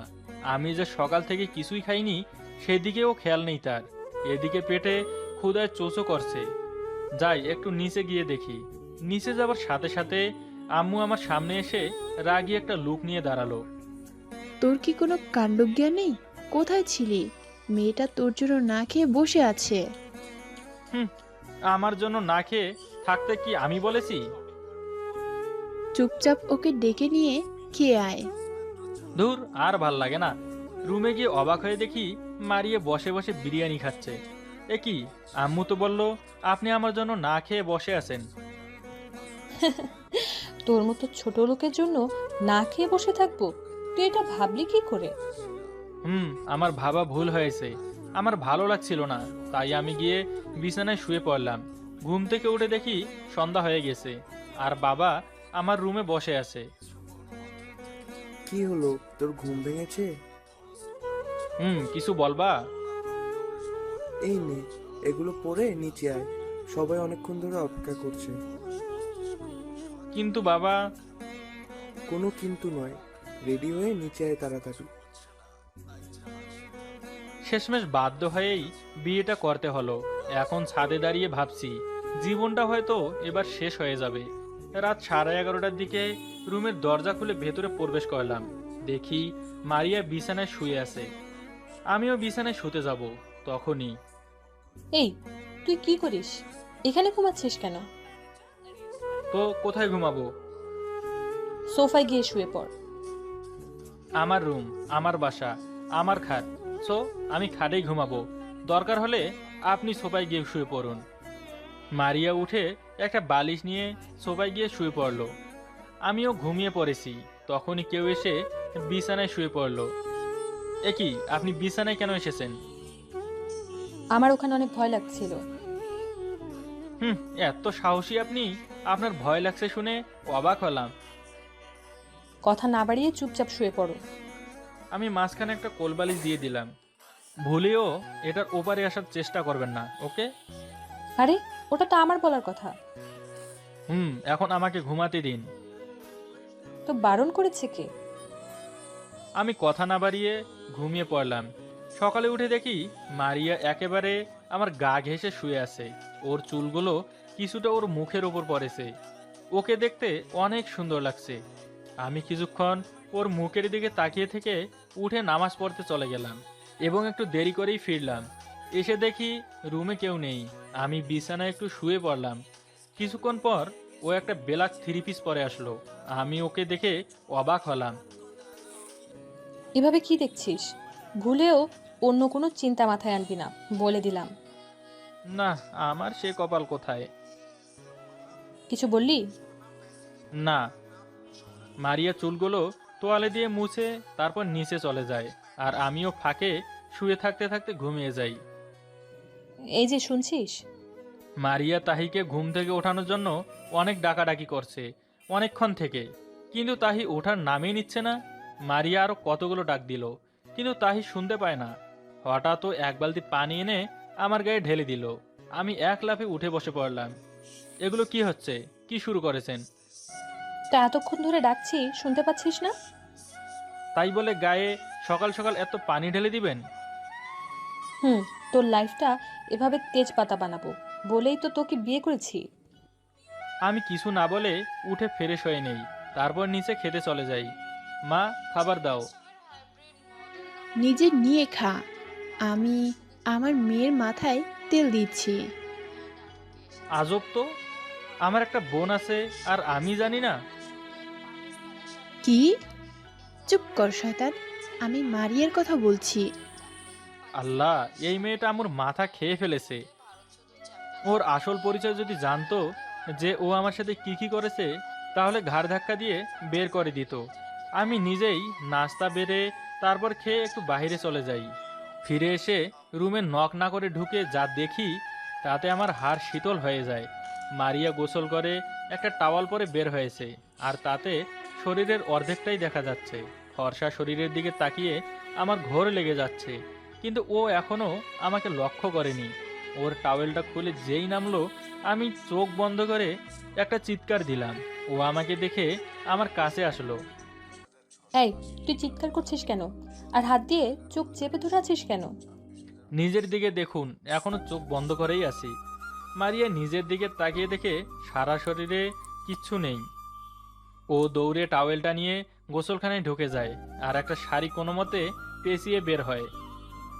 এই শয়তান, আজকে তোকে আমি মেরেই ফেলবো। রুমে ঢোকার আগে একবার নক করে ঢুকতে পারিসনি? আমি কি জানতাম যে আমি ঢুকেই এসব দেখতে পাবো? তাহলে তো ঢুকতাম না। সত্যি তুই সব দেখে নিয়েছিস? হুম।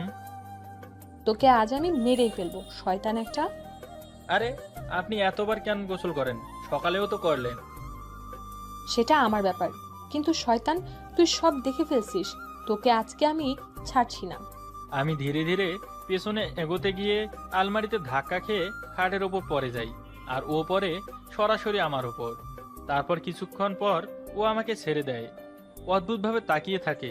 ওর নরম শরীর আমার গায়ের ওপর পড়ায় আমার সারা শরীরে অদ্ভুত এক শিহরণ তৈরি হয়। আমি ওর কাঁপতে থাকা ঠোঁটগুলোর দিকে নিজের ঠোঁট বাড়িয়ে দেই। এরপর ওভাবে ওকে শক্ত করে ধরে রাখি। অনেকক্ষণ পর ছেড়ে দেই। ওকে ছাড়ার সাথে সাথে ঠাস করে একটা চর দেয় আমার গালে। আমি নিশ্চুপ হয়ে তাকিয়ে থাকি ওর দিকে। আমাকে টাচ করার সাহস হলো কোথা থেকে? তুই কোন অধিকারে আমাকে টাচ করেছিস? আমি চুপচাপ মাথা নিচু করে আছি। নিজেকে এই মুহূর্তে অনেক অপরাধী মনে হচ্ছে। কি হলো, কথা বলছিস না কেন? তুই ভুলে যাস না আমি তোর কাছ থেকে প্রতিশোধ নেবার জন্য তোকে বিয়ে করেছি। স্বামীর অধিকার দেখাবি না আমার কাছে। নেক্সট টাইম এরকম টাচ বা ছোঁয়ার চেষ্টা করলে তোর খবর আছে, বলে দিলাম। এটা বলে মারিয়া রুম থেকে চলে যায়। আমি আস্তে উঠে বারান্দায় গিয়ে বসি। খুব খারাপ লাগছে নিজের কাছে। কেন যে ওকে টাচ করতে গেলাম। কিন্তু ওর মায়াবী চোখের স্নিগ্ধ শীতল চাহনি আর কাঁপতে থাকা লালচে ঠোঁটগুলো দেখে নিজেকে কন্ট্রোল করতে পারিনি। কিন্তু তাই বলে আমাকে এভাবে শাস্তি পেতে হলো। বারান্দায় বসে ভাবছি, আমি কি কোনো সময় কারো সাথে অন্যায় করেছি যে আল্লাহ আমাকে বড় শাস্তি দিচ্ছেন? প্রথমে ভালোবাসার অভিনয় করে, তারপর প্রতিশোধ নেবার জন্য বিয়ে। এসব করেও কি অনেক শান্তি পাচ্ছে? আচ্ছা, ও কি জানে বিয়ে মানে কি? বিয়ে মানে কোনো ছেলে খেলা না। বিয়ে হলো দুটি বন্ধন, যা দুটি হৃদয়কে বাঁধে, দুটি পরিবারকে বাঁধে। আচ্ছা, ও যে আমার সাথে প্রতিশোধ নেবার জন্য এত বড় একটা বন্ধনে জড়িয়ে ফেলছে, তা কি ও জানে? আচ্ছা, আমার ভালোবাসা তো ভুল ছিল না। এখনো ওকে দেখলে বুকটা শিরশিরে ব্যথা অনুভব হয়, কিন্তু বলতে পারি না। ওর অভিনয়গুলোর সামনে আমার ভালোবাসা অনেক নিচে চাপা পড়ে গেছে। ওখানে কিছুক্ষণ বসে এসব কথা ভেবে নিচে চলে যাই। যাবার সাথে সাথেই, এই, তোমার এখন আসার সময় হলো? কতক্ষণ আগে না তোমাকে ডেকে আসলাম, আর তুমি এখন আসলে? মা দেখেন না, আপনার ছেলে এখনো আমার উপর অভিমান করে আছে, আমার সাথে কথা বলছে না। বৌমা, তুমি চিন্তা করো না। আমি থাকতে ও কিছুতেই তোমার উপর রাগ করে থাকতে পারবে না।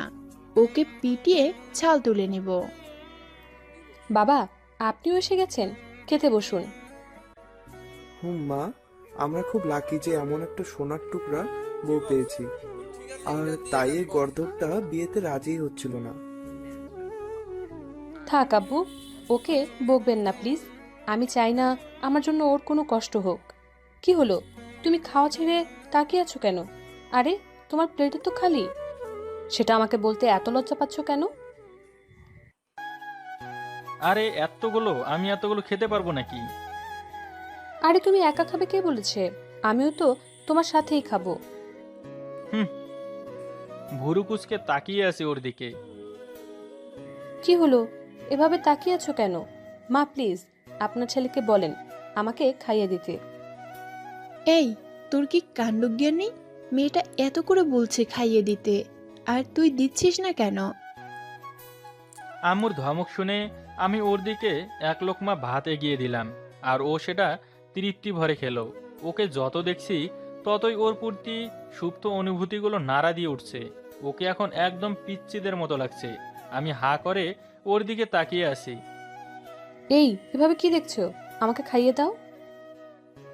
ও হ্যাঁ, বাবা মা আমাদের এই অবস্থা দেখে হাসতে লাগলো, আর আমি অবাক হয়ে ওর দিকে তাকিয়ে আছি।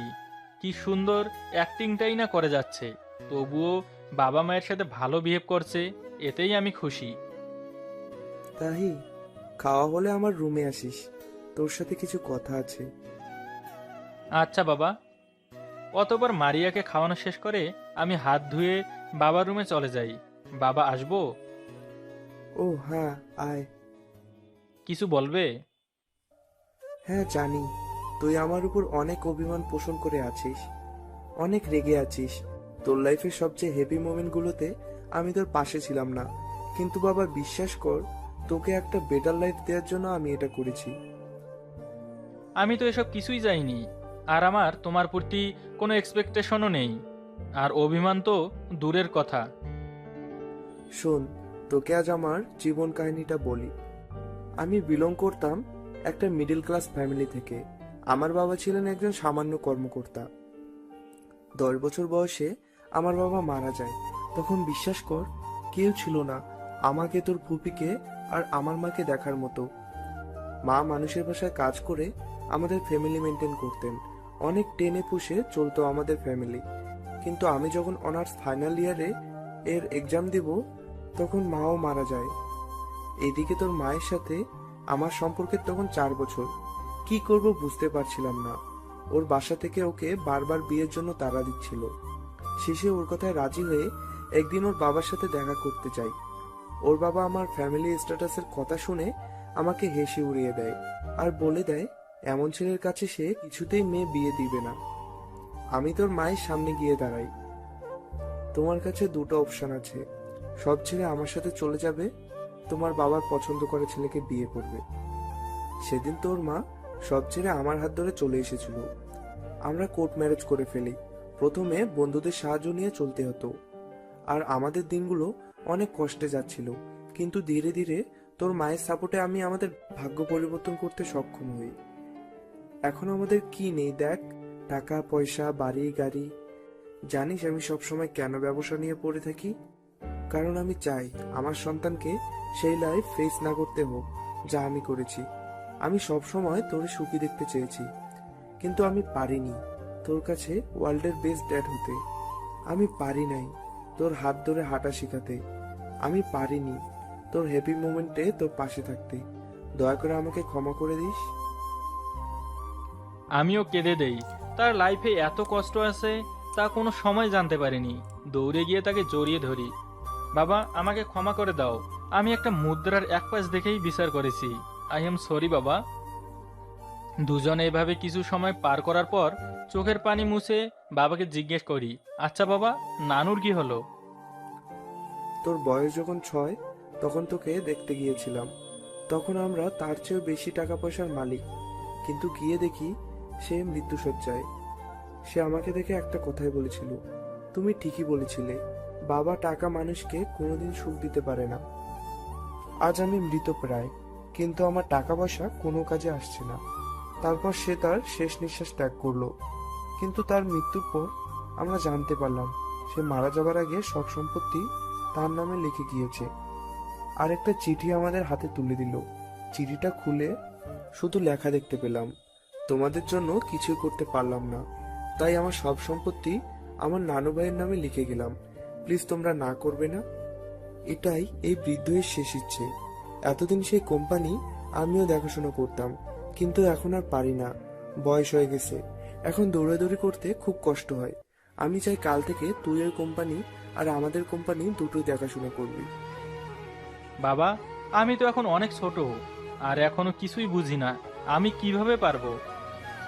সেটা আমার বিয়ে তোকে সব বুঝিয়ে দিবে, আর একসময় সব দায়িত্ব তো তোকেই নিতে হবে। সো আমি চাই তুই এখন থেকে শুরু কর সব, আর আমি তো আছি তোকে সব বুঝিয়ে দেবার জন্য। বাট আমার পড়ালেখা? ব্যবসা পড়ালেখার পাশাপাশি চলবে, তাতে কি। আচ্ছা, আমি এখন আসি।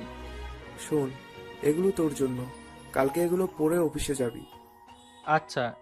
রুমে এসে দেখি মারিয়া ঘুমিয়ে পড়েছে, তাই চুপচাপ বিছানার একপাশে ঘুমিয়ে পড়লাম। সকালে উঠে দেখি গত রাতের মতো মারিয়া আবার আমার বুকের মাঝে এসে চুপচাপ শুয়ে আছে। ও ঘুম থেকে উঠে এই অবস্থায় দেখে আমাকে দায়ী করবে, তাই আমি ওকে ছাড়িয়ে নামাজ পড়ে কিছুক্ষণ হাঁটাহাঁটি করি ছাদে। এরপর নিচে এসে দেখি মারিয়া আম্মুর সাথে রান্না করছে। শোন তাহি, তাড়াতাড়ি ফ্রেশ হয়ে নিচে আয়। আজ এমনিতেই তোর লাইফে অনেক ইম্পর্টেন্ট একটা দিন। হুম। রুমে গিয়ে ফ্রেশ হয়ে খালি গায়ে একটা ট্রাউজার পরে বের হই। ওদিকে মারিয়া অবাক হয়ে তাহিয়ার খালি গায়ের দিকে তাকিয়ে থাকে। তার তাকিয়ে থাকতে থাকতে ঘোর লেগে যাচ্ছে। ফর্সা শরীর, পেশিবহুল বডি আর বুকের মাঝখানে দুটি কালো তিল। মারিয়া চোখ ফেরাতে পারছে না। এই যে, আপনি এখানে কি করছেন? চা দিতে এসেছিলাম। লাগবে না আপনার চা, যান এখান থেকে। আমার কোনো শখ হয়নি আপনাকে চা দিব। ওকে, নেহাত মা পাঠিয়েছে, নাইলে কিছুতেই আসতাম না। আমি বাবার দেয়া প্যাকেটটা খুলে ড্রেসগুলো পরতে শুরু করি। পরা শেষ হলে আয়নার সামনে গিয়ে অবাক হয়ে যাই।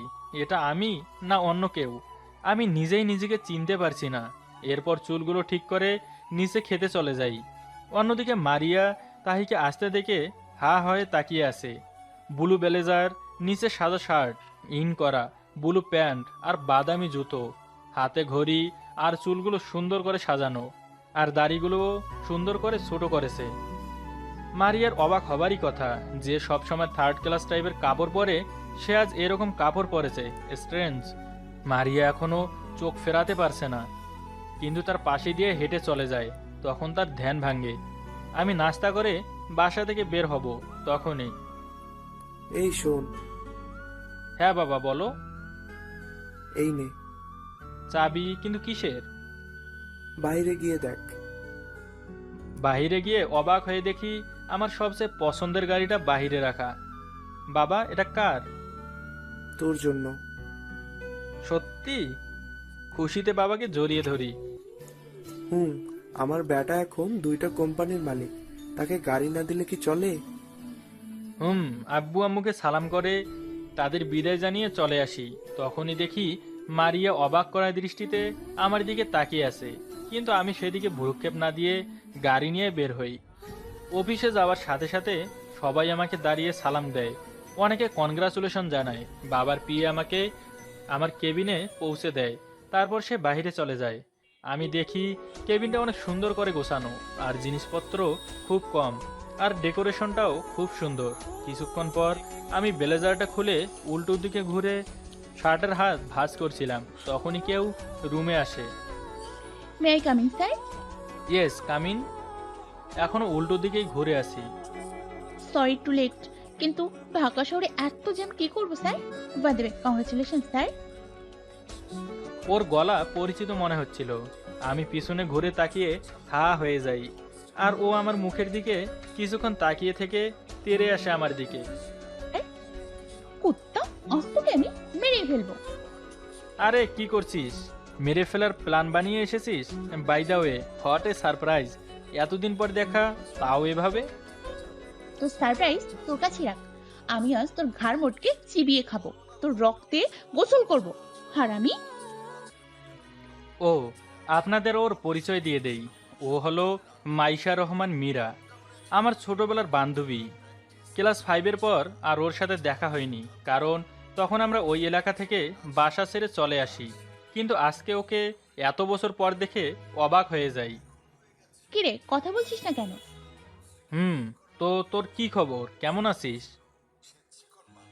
ভালোই আছি, তোর কি খবর? আমিও ভালো আছি। এই আন্টি কেমন আছে? ভালো আছে। আচ্ছা, তুই এখানে কিভাবে? আরে পড়াশোনার পাশাপাশি এই কোম্পানিতে চাকরি নিয়েছি, কারণ পড়ালেখা শেষ হলে আব্বুর অফিসে তাই এখানে জব করে অভিজ্ঞতা বাড়াচ্ছি। ও আচ্ছা। স্যার, আপনি এখানে থাকুন, আমি আমার কাজে যাই, অনেক কাজ জমা পড়ে আছে। ওকে, কিন্তু শোন, হুম আমাকে স্যার বলার দরকার নেই, নাম ধরে ডাকবি, কেমন? মীরা চলে গেলে অফিসের ফাইলগুলো একটু দেখছিলাম, তখনই আব্বুর পিএ এসে আমাকে বুঝিয়ে দিল কিছু কাগজপত্র। দুপুরে লাঞ্চের টাইমে ভাবছিলাম মারিয়াকে একবার ফোন দিব, কিন্তু তারপর ভাবলাম ফোন দিলেই তো অপমান করবে, তাই আর ফোন দেয়া হলো না। লাঞ্চের টাইমে মীরা এসে হাজির। তো স্যার, আপনি কি খেতে যাবেন না? ও, এদিকে আয় তো প্লিজ। বলুন স্যার। ও, এটা কি করছিস? খুব লাগছে, প্লিজ ছেড়ে দে। তোকে না স্যার বলতে বারণ করেছিলাম, তারপরেও স্যার কেন বললি? আমার ভুল হয়ে গেছে, প্লিজ আমাকে ছেড়ে দে। মনে থাকে যেন। আসলে ব্যাপারটা হলো, মীরা আমার কাছে আসতেই ওর কান টেনে ধরি, তাই এমনটা বলল। দে। হুম, মনে থাকবে। আচ্ছা চল, লাঞ্চ করতে যাই। ওকে, বাট কি? না, কিচ্ছু না, চল। খাবার সময় মীরা এত বকবক শুরু করেছে যে মাথা ব্যথা হবার উপক্রম। না পারছি ওর জন্য শান্তিতে খেতে, না পারছি উঠে যেতে। এই মেয়েটা ক্লাস প্রথম থেকেই বাচালদের সেরা। ভেবেছিলাম এতদিনে হয়তো ঠিক হয়ে গেছে, কিন্তু না, ও সেই আগের মতোই আছে। আগের চেয়ে আরো বেশি বাচাল হয়েছে।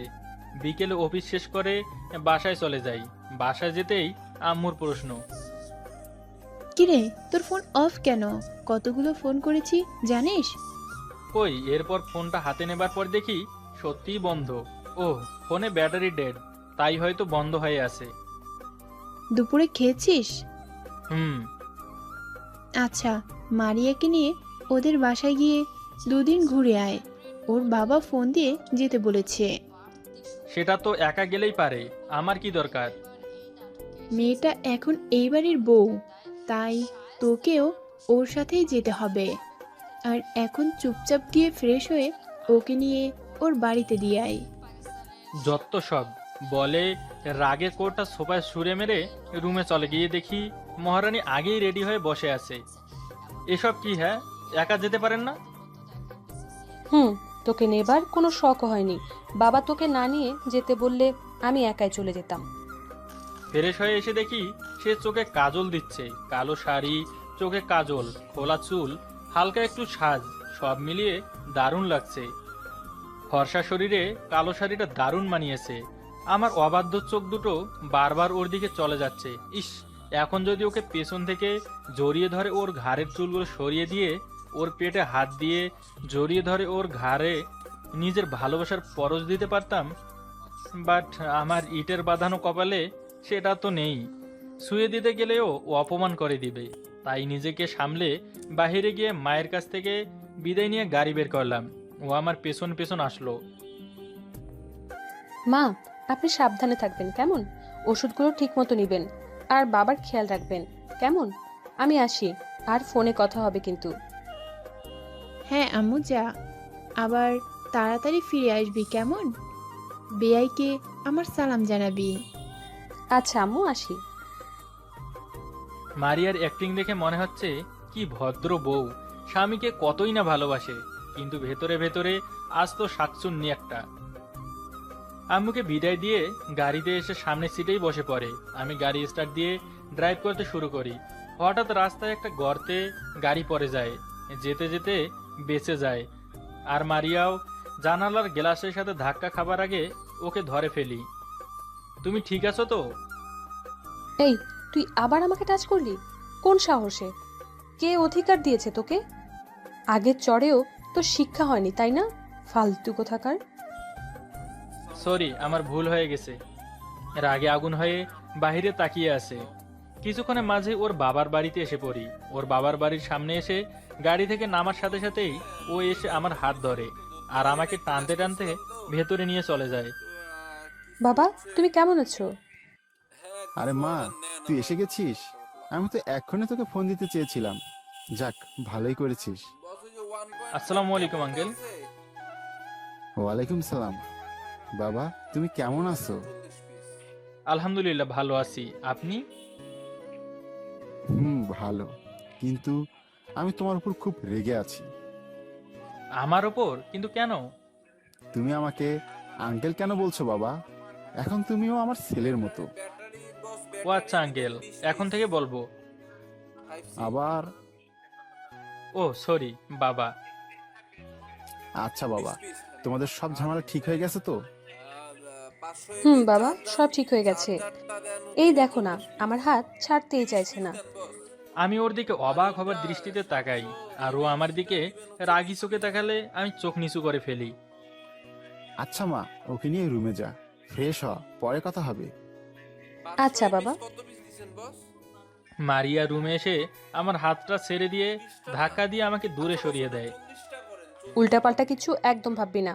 আমাদের সম্পর্কের আসল সত্যি কথা জানলে বাবা খুব কষ্ট পেত। তাই এমন করলাম।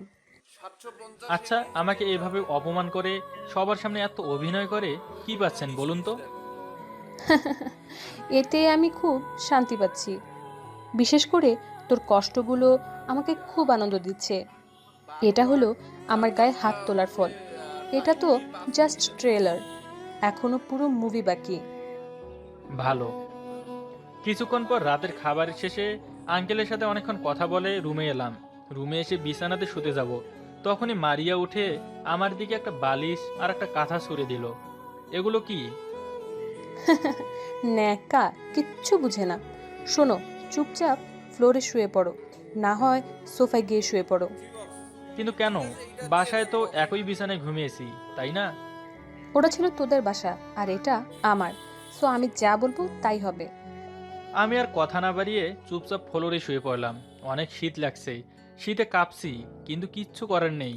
তাই এক সময় চোখটা বুজে আসলো। এদিকে মারিয়া রাতে উঠে দেখে তাহি কাঁপছে। যদিও মারিয়া ওর কাছ থেকে প্রতিশোধ নিতে চায়, তবুও মারিয়ার মনে হচ্ছে এটা বেশি বেশি হয়ে যাচ্ছে। তাই সে একটা কম্বল তাহিয়ের গায়ে দিয়ে দেয়।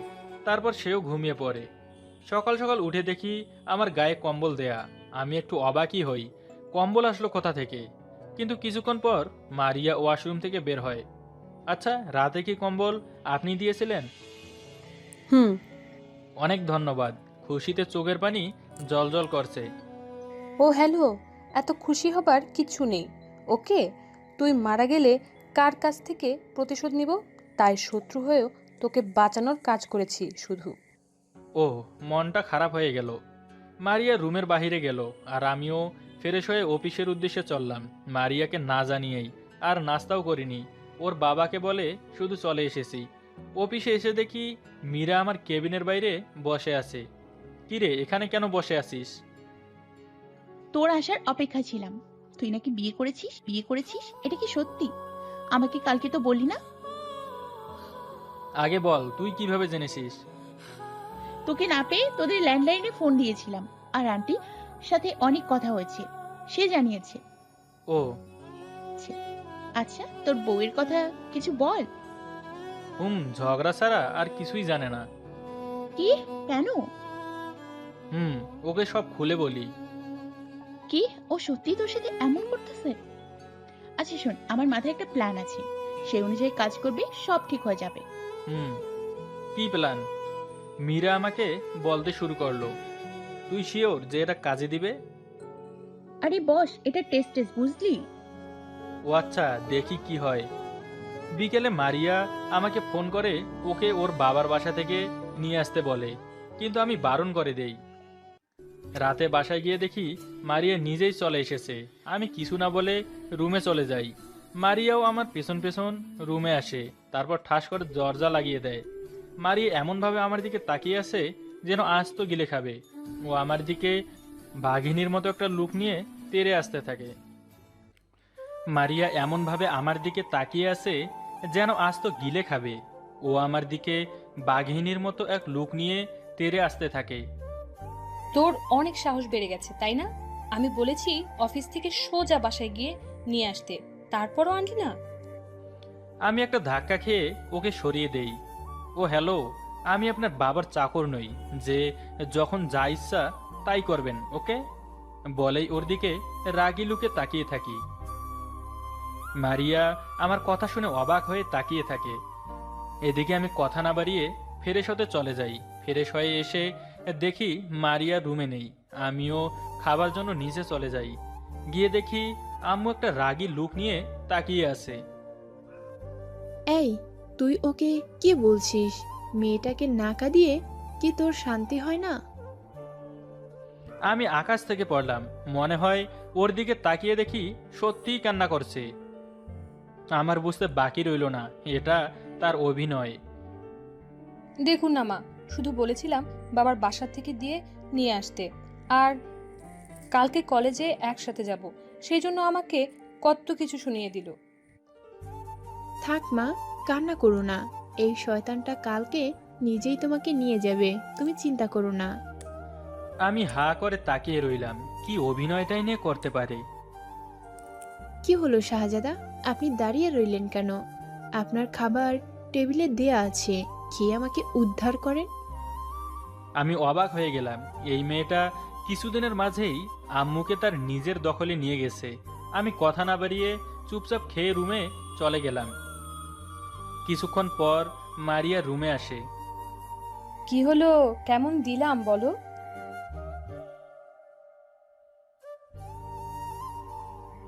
শোন, এই মারিয়ার সাথে কোনোদিন পাঙ্গা নিবি না, বুঝলি? হুম। বাবা মায়ের মুখের দিকে তাকিয়ে তোর সব অত্যাচার সহ্য করছি, না হলে তোকে ঘাড় ধাক্কা দিয়ে বের করে দিতাম, মনে মনে বলতেছিলাম। এখন সর, আমি ঘুমাই। তো ঘুমান, বারণ করছে কে? এভাবে চার হাত পা ছড়িয়ে ঘুমালে আমি ঘুমাবো কোথায়? সেটা আপনার ব্যাপার, তবে আমি আজ থেকে এভাবেই ঘুমাবো। তো আমি কি করব? সোফা অথবা নিচে যে কোনো এক জায়গায় শুয়ে পড়ুন। বাই দা ওয়ে, এটা আমার বাড়ি, আমার যা ইচ্ছে আমি তাই করব। প্রতিশোধ নিচ্ছিস? বলতে পারেন। আমি তোকে দেখে নিব। আমি তো মহা খুশি ওকে জব্দ করতে পেরে।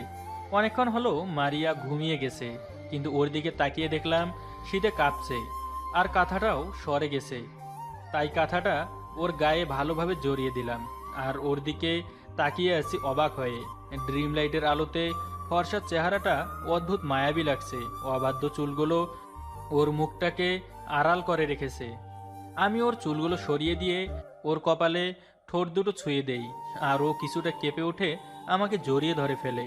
ওর জড়িয়ে ধরায় নিজের মাঝে অদ্ভুত একটা শিহরণ হচ্ছে। এরকমভাবে থাকলে নিজেকে হয়তো কন্ট্রোল করতে পারবো না, তাই ওকে ছাড়িয়ে নেই। কিন্তু ছাড়াতে গিয়ে দেখি আরেক বিপত্তি। কোলবালিশ ভেবে আমাকে আরো শক্ত করে জড়িয়ে ধরেছে। ওর ওড়নাটাও জায়গা থেকে সরে গেছে। ও নিজেকে আমার সাথে মিশিয়ে ফেলতে চাচ্ছে। আর কিছুক্ষণ এভাবে থাকলে হয়তো কিছু ঘটে যাবে, তাই ওকে অনেক কষ্টে ছাড়িয়ে কপালে ভালোবাসার পরশ দিয়ে বিছানায় গিয়ে শুয়ে পড়ি। সকালে উঠে ফজরের নামাজ আদায় করে আবার শুয়ে পড়ি বিছানায়। কিছুক্ষণ পর মনে হলো কেউ আমার গায়ে এক বালতি পানি ছুঁড়ে দিল, তাই এক লাফে উঠে পড়লাম। এ কি করছেন এসব? আমাকে সোফায় ঘুম পাড়ানো শাস্তি এটা, বুঝলি? সকালবেলা এভাবে পানি পড়ায় মেজাজটা চরম বিগড়ে গেল। উঠেই ওকে দেয়ালের সাথে গিয়ে চেপে ধরি। এখন আমি যেটা করব সেটা তোর একটুও পছন্দ হবে না। আমি ওর কোমর জড়িয়ে ধরে ওকে নিজের কাছে টেনে নেই। দেখ, ভালো হচ্ছে না কিন্তু। মারিয়া কাঁপতে কাঁপতে বলে, বেশ ভালো হচ্ছে, আমরা তো স্বামী স্ত্রী তাই না, তো এসব ভালোই হচ্ছে। আমি কিন্তু চিৎকার করব। তো কর, সবাই ভাববে আমরা ফ্যামিলি প্ল্যানিং করছি। আমি মারিয়ার দিকে আরও এগোতে লাগলাম। ওর পুরো শরীর কাঁপছে আর ওর ভয়ে চোখও বন্ধ করে ফেলেছে। আমি ওর দিকে এভাবে কিছুক্ষণ তাকিয়ে থেকে ছেড়ে দিয়ে ফ্রেশ হতে চলে গেলাম। ফ্রেশ হয়ে একটা ব্ল্যাক শার্ট, ব্ল্যাক ব্লেজার আর ব্ল্যাক প্যান্ট পরে বের হলাম। সব কিছু ব্ল্যাক, ঘড়ি, শু, এমনকি সানগ্লাসটাও। রুমের বাইরে এসে দেখি মারিয়া হা হয়ে আমার দিকে তাকিয়ে আছে। হ্যালো ম্যাম, কি দেখছেন? না, কিছু না। আজ তো কালো ভূত ভূত লাগছে, তাই দেখছিলাম। পেতনি একটা, বলে রুম থেকে বের হয়ে যাই। আবার যাবার সময় দেখি মারিয়া রাগে একটা লুক নিয়ে তাকিয়ে আছে। নিচে গিয়ে টেবিলে বসা মাত্র বাবা বলে উঠল, তুমি কে বাবা? আমাদের বাসায় আসলে কি করে? আরে বাবা, আমি তাহি, তোমার ছেলে। কি বলছো এসব? বাবা, ঠিকই বলেছি। যে ছেলেকে এত বলেও ভালো জামা কাপড় পরাতে পারিনি, সেই আজ এমন লুকে, আমি তো বিষম খেলাম। এখন আমি একজন বিজনেসম্যান, আর আমার এসব পড়া উচিত। ওহ গুড, এটা বুঝলে অনেক আগেই তোকে আমার জায়গায় বসিয়ে দিতাম। হ্যাঁ, বাদ দাও তো বাবা। আমার খাওয়া হতে না হতেই মারিয়াও এসে খাওয়া শুরু করলো। তবে আমি সেদিকে না তাকিয়ে নিজের মতো খেতে লাগলাম। খাওয়া শেষ হলে গাড়ি নিয়ে বের হলাম আর মারিয়াও উঠে সামনে এসে বসে পড়ল। গাড়ি স্টার্ট দিয়ে কলেজে এসে পড়লাম আর মারিয়া গাড়ি দিয়ে নেমে গেল। যখন আমি গাড়ি দিয়ে নামলাম সবাই হা করে আমার দিকে তাকিয়ে আছে। অবাক হবারই কথা, সবার ভাষায় থার্ড ক্লাস, বোকা ছেলেটা আজ এমন লুক নিয়ে এসেছে, তাই সবার অবাক হবারই কথা। আমি দেখলাম অয়ন আমার পাশ দিয়ে যাচ্ছিল। আমি ওকে ডাক দিলাম, ভাই, আমাকে ডাকছেন? এই, তুই আমাকে চিনতে পারছিস না? না তো। আমার সানগ্লাসটা খুলে ওর দিকে তাকানোর সাথে সাথে ও চমকে উঠল। তাহি তুই? হুম। ভাই, এ আমি কাকে দেখছি? যার চুল ছিল বিশাল বিশাল, এখন সে চুল সুন্দর করে কাটা। যার জামা কাপড় ছিল ঢিলে ঢালা, সে এখন কোট প্যান্টে। আমি কেন? যে কেউ দেখলে তোকে চিনতে পারবে না। বাদ দে এসব কথা। কেমন আছিস বল? ভালো আছি। তার আগে বল, হাওয়া হয়ে কোথায় গিয়েছিলি? আমি ওকে সব ঘটনা খুলে বলি। এত কিছু ঘটে গেছে এই কদিনে। হুম। তো এখন কি করবি? সেটা সময়ের অপেক্ষা। ক্লাসে চল। ওকে, চল। ক্লাসে তাহি এসে পড়লে মারিয়ার বান্ধবী মারিয়ার পাশে এসে বলা শুরু করে, ছেলেটাকে কি নিউ এসেছে নাকি? দেখতে তো পুরাই জোস। কেন, তুই ওকে চিনতে পারছিস না? এটা তো তাহি। তখন একজন বলে ওঠে, এটা তাহি কেমনে কি? হুম। মারিয়া হা করে ওর বান্ধবীর মুখের দিকে তাকিয়ে আছে। যে তাহির সাথে কেউ কথা বলতো না, রাতারাতি সে হিরো হয়ে গেল। এমনকি মারিয়ার সব বান্ধবী একে একে তাহিয়ের সাথে কথা বলতে চলে গেল। এদিকে মারিয়া যে এতদিন পর কলেজে এলো, সেদিকে কারোরই খেয়াল নেই। মারিয়ার বেশ রাগ হতে লাগলো। এদিকে উনিও কি সুন্দর হেসে হেসে মেয়েদের সাথে কথা বলছেন। মারিয়ার কেন রাগ হতে শুরু করলো সে নিজেও জানে না। মারিয়া কোনো মতে ক্লাসগুলো করে গাড়িতে গিয়ে বসলো। তার ভীষণ রাগ হচ্ছে। অন্য সবাই হলে ঠিক আছে, কিন্তু তার নিজের বান্ধবীরাও কিন্তু তাকে কেন ছেড়ে গেল? তার মেজাজটা এটা ভেবে আরও বিগড়ে যাচ্ছে। তাহি এসে গাড়িতে বসে গাড়ি স্টার্ট দেয়। এমনকি মেয়েগুলোও ওর পেছন পেছন গাড়ি পর্যন্ত চলে এলো। ওকে বাই গার্লস, আবার দেখা হবে। তখন একজন তাহির নাম্বারটা চাইলো। তখন তাহি মারিয়াকে দেখানোর জন্য ওর নাম্বারটা হাবিবাকে দিয়ে দিল। এদিকে হাবিবা দেখতে পাচ্ছে না, গাড়ির মাঝে বসে কেউ তার দিকে তাকিয়ে রাগে ফুটছে। তাহি সবাইকে বিদায় জানিয়ে গাড়ি স্টার্ট দিল আর ড্রাইভ করতে শুরু করলো। এ কি, এদিকে কোথায় যাচ্ছি? বাসা তো অন্যদিকে। আমার কিছু কাজ আছে, যাওয়ার হলে চলুন, না হলে নেমে যান। মারিয়া রেগে চুপচাপ বসে পড়ে। তাহি একটা শপিং মলের সামনে গিয়ে গাড়ি পার্ক করে। এরপর গাড়ি থেকে নেমে শপিং মলের ভেতরে আসতেই কেউ তাহিয়ের সামনে এসে দাঁড়ায়। এই যে সাহেব, এতক্ষণে আসার সময় হলো? সরি, একটু লেট হয়ে গেছে। ওকে, চল। বলেই তাহিয়ের হাত ধরে টেনে নিয়ে যেতে লাগলো। মারিয়া অবাক না হয়ে পারল না। কেউ ওর দিকে ভ্রুক্ষেপও দিল না। বিশেষ করে তাহি কিভাবে ওর কথা ভুলে গেল, এটা ভেবেই ওর খুব রাগ হচ্ছে, সারা শরীর জ্বলছে। বিশেষ করে মেয়েটাকে দেখে মারিয়ার মনে হচ্ছে মেয়েটা ওর থেকেও সুন্দর। শাড়ি পরে এসেছে, কালো একটা, খোলা চুল। ওকে দেখে মারিয়ার খুব হিংসা হচ্ছে, কেন সেটা সে নিজেও জানে না। মারিয়াও ওদের খুঁজতে খুঁজতে পেয়ে গেল। এগুলো সব তোর জন্য, নেই। এতে কি আছে? তোর জন্য কিছু টি শার্ট আর প্যান্ট, তোকে দারুণ মানাবে। অনেক খুঁজে তোর জন্য। মারিয়া এ কথা শুনে হা হয়ে গেল। মেয়েটা তাহিয়ের এত কাছে আসছে, এটা তার একটুও ভালো লাগছে না। ধন্যবাদ, আর এটা তোর জন্য। ওয়াও, টেডি বিয়ার সত্যি অসাধারণ। I love this. তাহিকে এসে জড়িয়ে ধরে। এই স্যার, অ্যাক্টিংটা কিন্তু বেশি হয়ে যাচ্ছে। হ্যাঁ, কানে কানে বললাম ওর। মীরা ছেড়ে দেয়। এদিকে মারিয়া যেই দেখলো মীরা তাহিকে জড়িয়ে ধরেছে, রাগে তার মাথা আগুন হয়ে গেল। সে রাগে কাঁপতে কাঁপতে সেখান থেকে গিয়ে গাড়িতে বসলো। এদিকে মীরা আর তাহিও সেটা আর চোখে দেখতে দেরি হলো না। সরি রে, আমি একটু বেশি এক্সাইটেড হয়ে পড়েছিলাম। যাক, বাদ দে, চল গাড়িতে গিয়ে বসি। বাট ভাবি কিন্তু সাংঘাতিক রেগে গেছে। এটা তো শুরু, এখন আমিও ওকে আমার আসল রূপ দেখাবো। অনেক সহ্য করেছি। চল যাই। গিয়ে দেখি মারিয়া রেগে আগুন হয়ে গাড়িতে বসে আছে। ফর্সার চেহারা লাল হয়ে গেছে, চোখ দুটোও রাগে আগুন হয়ে গেছে। আমি ড্রাইভিং সিটে বসে পড়লাম, আর মীরাও আমার পাশে সামনের সিটেই বসে পড়লো। রাস্তায় মীরা বকবক করেই যাচ্ছে আর হাসাহাসি করছে। লুকিং গ্লাসে তাকিয়ে দেখলাম পেছন থেকে কেউ আমাদের দিকে তাকিয়ে রাগে ফুটছে। আচ্ছা মীরা, তোর মনে আছে ছোটবেলা আমরা জামাই বউ খেলতাম? কি মজা হতো তখন, বল তাই না? সেটা ভাবলে আমার এখনো লজ্জা লাগে। লুকিং গ্লাসে পিছনে তাকিয়ে দেখলাম কাজ হয়েছে। ম্যাম চোখ দুটো বড় বড় করে তাকিয়ে আছে, মনে হচ্ছে এক্ষুনি গিলে খাবে। এই মীরা, তোর বাড়ি এসে গেছে। ও হ্যাঁ, কালকে দেখা হবে। বাই। মীরাকে ড্রপ করে গাড়ি নিয়ে সোজা আমাদের বাসায় চলে আসি। গাড়ি ব্রেক করতেই মারিয়া নেমে যায়, কিচ্ছু বলে না। আমিও গাড়ি পার্কিং করে বাড়ির ভেতর চলে গেলাম।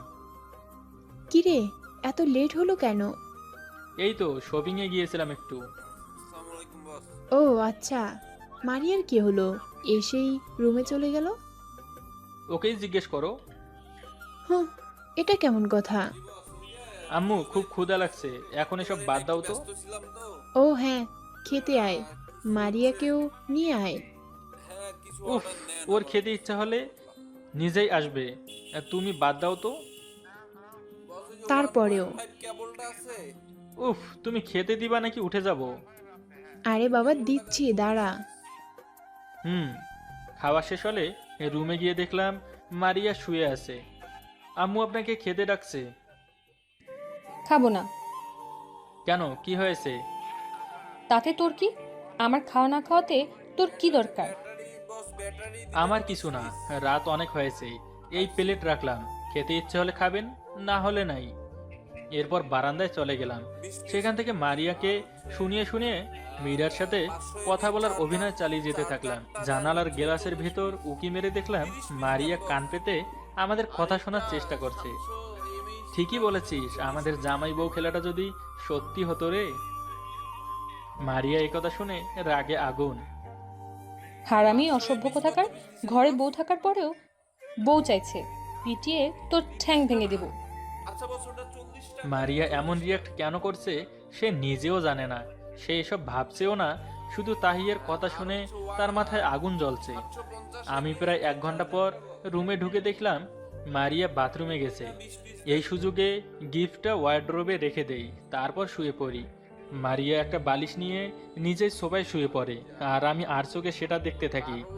রাত প্রায় 2টো। মারিয়ার খুব খিদে লেগেছে। সে রাগে তখন তাহিকে বারণ করে দিলেও এখন ক্ষুধার জ্বালা ভালো করেই বুঝতে পারছে। পাশে রাখা খাবার দেখে তার লোভ হচ্ছে, কিন্তু তার মন সিদ্ধান্ত দিচ্ছে না খাবে কিনা। সে কিছুক্ষণ ভাবার পর খাওয়া শুরু করলো, আর চোখে দেখলো তাহি দেখছে কিনা। রাতে কিছু শব্দ পেয়ে আমার ঘুম ভাঙার পর দেখলাম মারিয়া চোরের মতো খাচ্ছে। এটা দেখে খুব হাসি পেল। নিজের হাসিটাকে দমিয়ে রেখে ওকে খেতে দিলাম, চোখ বন্ধ করে শুয়ে থাকলাম। পরের দিন সকাল সকাল আমার মনে হলো কেউ আমার দিকে ঝুঁকে আছে। এরপর সে একদম আমার কাছাকাছি চলে আসলো। আমি বুঝতে পারলাম সেটা কে, গায়ের গন্ধের মাধ্যমে। কিন্তু ও কি করে বোঝার সিদ্ধান্ত নিলাম। কিছুক্ষণ পরে ও আমার গায়ে 1 বালতি পানি পড়লো, আর আমি লাফ দিয়ে ঘুম থেকে উঠলাম। আজকেও পানি? উফ, আল্লাহ আমাকে বাঁচাও। ও নবাব সিরাজউদ্দৌলার বংশধরের ঘুম ভেঙেছে? আমি তো ভেবেছি আপনি উঠেননি। দিলে তো ভিজিয়ে শান্তিতে ঘুমাতেও পারবো না। তোর শান্তি কেড়ে নেওয়ার জন্যই তো তোকে বিয়ে করেছি। আর ঘড়ির দিকে তাকিয়ে দেখ কয়টা বাজে। ধুর, ঘড়ির দিকে তাকিয়ে দেখি 11টা বাজে। আজকে আর অফিসে যাওয়া হলো না। ওয়াশরুমে চলে গেলাম। রুমের বাইরে এসে দেখি টেবিলে নাস্তা রাখা আছে, তাই খেতে শুরু করলাম। তখনই কেউ কলিং বেলের চাপ দিল। মা দরজা খোলো, কেউ এসেছে। মা দরজা খোলার পর দেখে মীরা দাঁড়িয়ে। আরে মীরা মামুনি, কেমন আছো? এত বড় হয়ে গেছো। আন্টি ভালো আছি। তুমি আমাকে চিনলে কিভাবে? তোকে সেই ছোট থেকে দেখেছি, তোকে চিনবো না? সেই ছোট্ট পরীটা এত বড় হয়ে গেছে, আর আগের চেয়েও বেশি সুন্দর হয়ে গেছে। আন্টি ঢপ দেওয়া বাদ দাও তো। না, সত্যি বলছি, তুই আগের চেয়ে অনেক সুন্দর হয়ে গিয়েছিস। মারিয়া সোফায় বসে টিভি দেখছিল। তাহিয়ের মায়ের মুখে ওর প্রশংসা শুনে সে তেলে বেগুনে জ্বলে উঠল। আচ্ছা আন্টি, তোমার ছেলে কোথায়? এই তো খাচ্ছি। ও হো হো, আমি ভাবলাম তুই হয়তো অসুস্থ তাই আসিসনি। আরে না, ঠিক আছে। সত্যি তো? হুম। উফ, কি দরদ। ও শোন, তোকে কালকে বান্দরবান যেতে হবে আমার সাথে, আমার কাজিনের বিয়েতে। But office? অফিস বাকি সবাই সামলে নেবে, তুই মারিয়াকেও সাথে নিয়ে যাবি। ও আচ্ছা, ঠিক আছে। ও তোমার সাথে তো ঠিক করে সেদিন পরিচয় হলো না। আমি মাইশা রহমান, মীরা। আমি মারিয়া ইসলাম মেঘলা। Okay bye. তাহি সাবধান থাকিস, কালকে দেখা হচ্ছে। বাই। নিজের যত্ন নিবি, ঠিক মতো খাওয়া দাওয়া করিস। রাতে কথা হবে, চলি। বাই। তাহির জন্য দরদ উতলে পড়ে। অসভ্য মেয়ে, অন্যের স্বামীর দিকে নজর দেয়। এদিকে খেতে খেতে মারিয়ার দিকে তাকিয়ে দেখি রাগে ফুলে বসে আছে। এই মেয়ের রাগ কিছুই বুঝতে পারি না, কোথা থেকে আসে এত রাগ। যাক, খেয়ে দিয়ে একটু ঘুম দিলাম। বিকেলে ঘুমের মাঝে আমার নাক কেউ চেপে ধরছে, শ্বাস নিতে কষ্ট হচ্ছে, তাই এক লাফে উঠে বসে পড়লাম। এই কি করছেন? এবার আমার জানটার পিছনেই লেগে গেছেন। এতক্ষণ ধরে ডাকছি, কানে যাচ্ছে না, আর নাক চেপে ধরতেই এক নিমেষে ঘুম উঠাও। আচ্ছা, আমার সুন্দর ঘুম নষ্ট করে ওনার কথা বলতে। ওকে, কি বলবেন শুনি। শোনো, আমি তোর সাথে যাব এটা কে বলেছে? তুই ওকে বারণ করে দিলি না কেন? আপনিও তো বলতে পারতেন। তুই কালকে একাই যাবি, আমি যাচ্ছি না। ওকে, যেমন আপনি চাচ্ছেন। মারিয়া বাইরে হয়ে চলে যায় আর আমি বারান্দায় গিয়ে দাঁড়াই। যেই মারিয়া রুমে আসলো তখনই ওকে শুনিয়ে শুনিয়ে কথা বলতে শুরু করলাম ফোনে। হ্যালো মীরা, হ্যাঁ কি খবর বল। আরে হ্যাঁ, আমি প্যাকিং করব এখনই। না, ও আসবে না। ভালোই হলো, অনেকদিন পর একসাথে কোথাও যেতে পারবো। ওকে বাই, কালকে দেখা হচ্ছে স্টেশনে। এদিকে পেছন ফিরেই দেখি মারিয়া আমার দিকে ভুরু কুঁচকে তাকিয়ে আছে। কিছু বলবেন? না। তো আমাকে যেতে দিন, বলে ওর পাশ কাটিয়ে চলে আসলাম। রুমে এসে প্যাকিং করছি, তখন মারিয়া এসে হাজির, হাতে কতগুলো শাড়ি আর 3 পিস। কি এগুলো ব্যাগে ভরছেন কেন? আমি তো এগুলো পরতে পারবো না। এগুলো আমার জামা কাপড়, আমিও যাচ্ছি। ও বাট একটু আগে কেউ হয়তো আমাকে বলেছিল সে যাবে না। এই এত কথা বলতে কে বলেছে? আমি যাব, এটাই ফাইনাল। আর একটা কথা বললে তোর খবর করে দিব। ওকে, বলবো না। রাতে খাবার দাবার শেষ করে পরদিন সকাল হতেই আমরা বাস দিয়ে বিদায় জানিয়ে স্টেশনে গিয়ে হাজির। কিরে, ট্রেন কই? ট্রেন আসতে 2 ঘন্টা লেট। তো এতক্ষণ আমরা কি করব? এখানে একটা ভালো জায়গা আছে দেখার মতো, চলো দেখি। কিন্তু ট্রেন এসে গেলে? আরে কাছেই তো, চল ঘুরে আসি। ওকে। কিরে, অনেক দূর তো এসে গেলাম, কোথায় সেই জায়গা? এই তো সামনেই। কিছুক্ষণ পর সেই জায়গায় পৌঁছালাম। যাক, জায়গাটা মন্দ না। বসে বসে পরিবেশটা উপভোগ করতে কখন যে 1 ঘন্টা 45 মিনিট পার হয়ে গেছে খেয়ালই ছিল না। হ্যাঁ মীরা, টাইম কত? আরে বেশি হয়নি। তুই দেখে বল। সর্বনাশ, ট্রেন আসতে 15 মিনিট। এখন কি হবে? আমরা তো ট্রেন মিস করব। না, এখান থেকে স্টেশন 10 মিনিটের দূরত্বে, দৌড়ালে ঠিকই পেয়ে যাব। তো আর দেরি কেন, দৌড়া। সবাই দৌড়াতে দৌড়াতে স্টেশনের কাছাকাছি চলে এসেছি। তখনই আউ! কি হলো? পায়ে প্রচন্ড ব্যথা পেয়েছি, হাঁটতেও পারছি না। শোনো, আমাদের কাছে এসো, দুজনকেই হাঁটা শেখাবো। জিনিস দুটো জোস্ত। ভাই প্লিজ, আমাদের বিরক্ত না করে এখান থেকে চলে যান। কেন খোকা, হিরো হয়ে গেছিস নাকি? ভাই শেষবারের মতো বলছি, চলে যান। কেন রে, তুই কি করবি? মারবি? মার নাকি? আমার আর কন্ট্রোল হচ্ছিল না, সাথে সাথে মারলাম ছেলেটার নাকে একটা ঘুষি। সাথে সাথে তার নাক ফেটে রক্ত বের হওয়া শুরু করলো।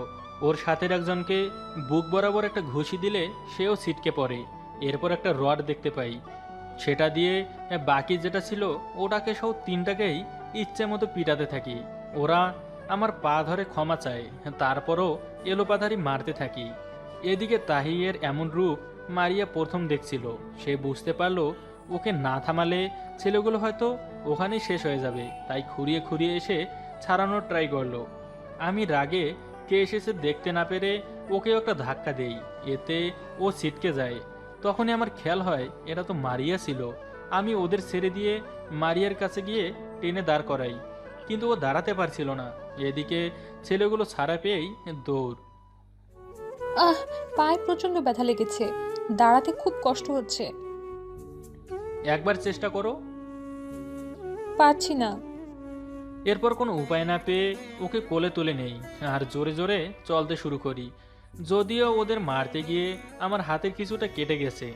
মারিয়া অবাক চোখে কিছুক্ষণ তাকিয়ে থেকে তারপর পরে যাবার ভয়ে আমার গলা শক্ত করে জড়িয়ে ধরে।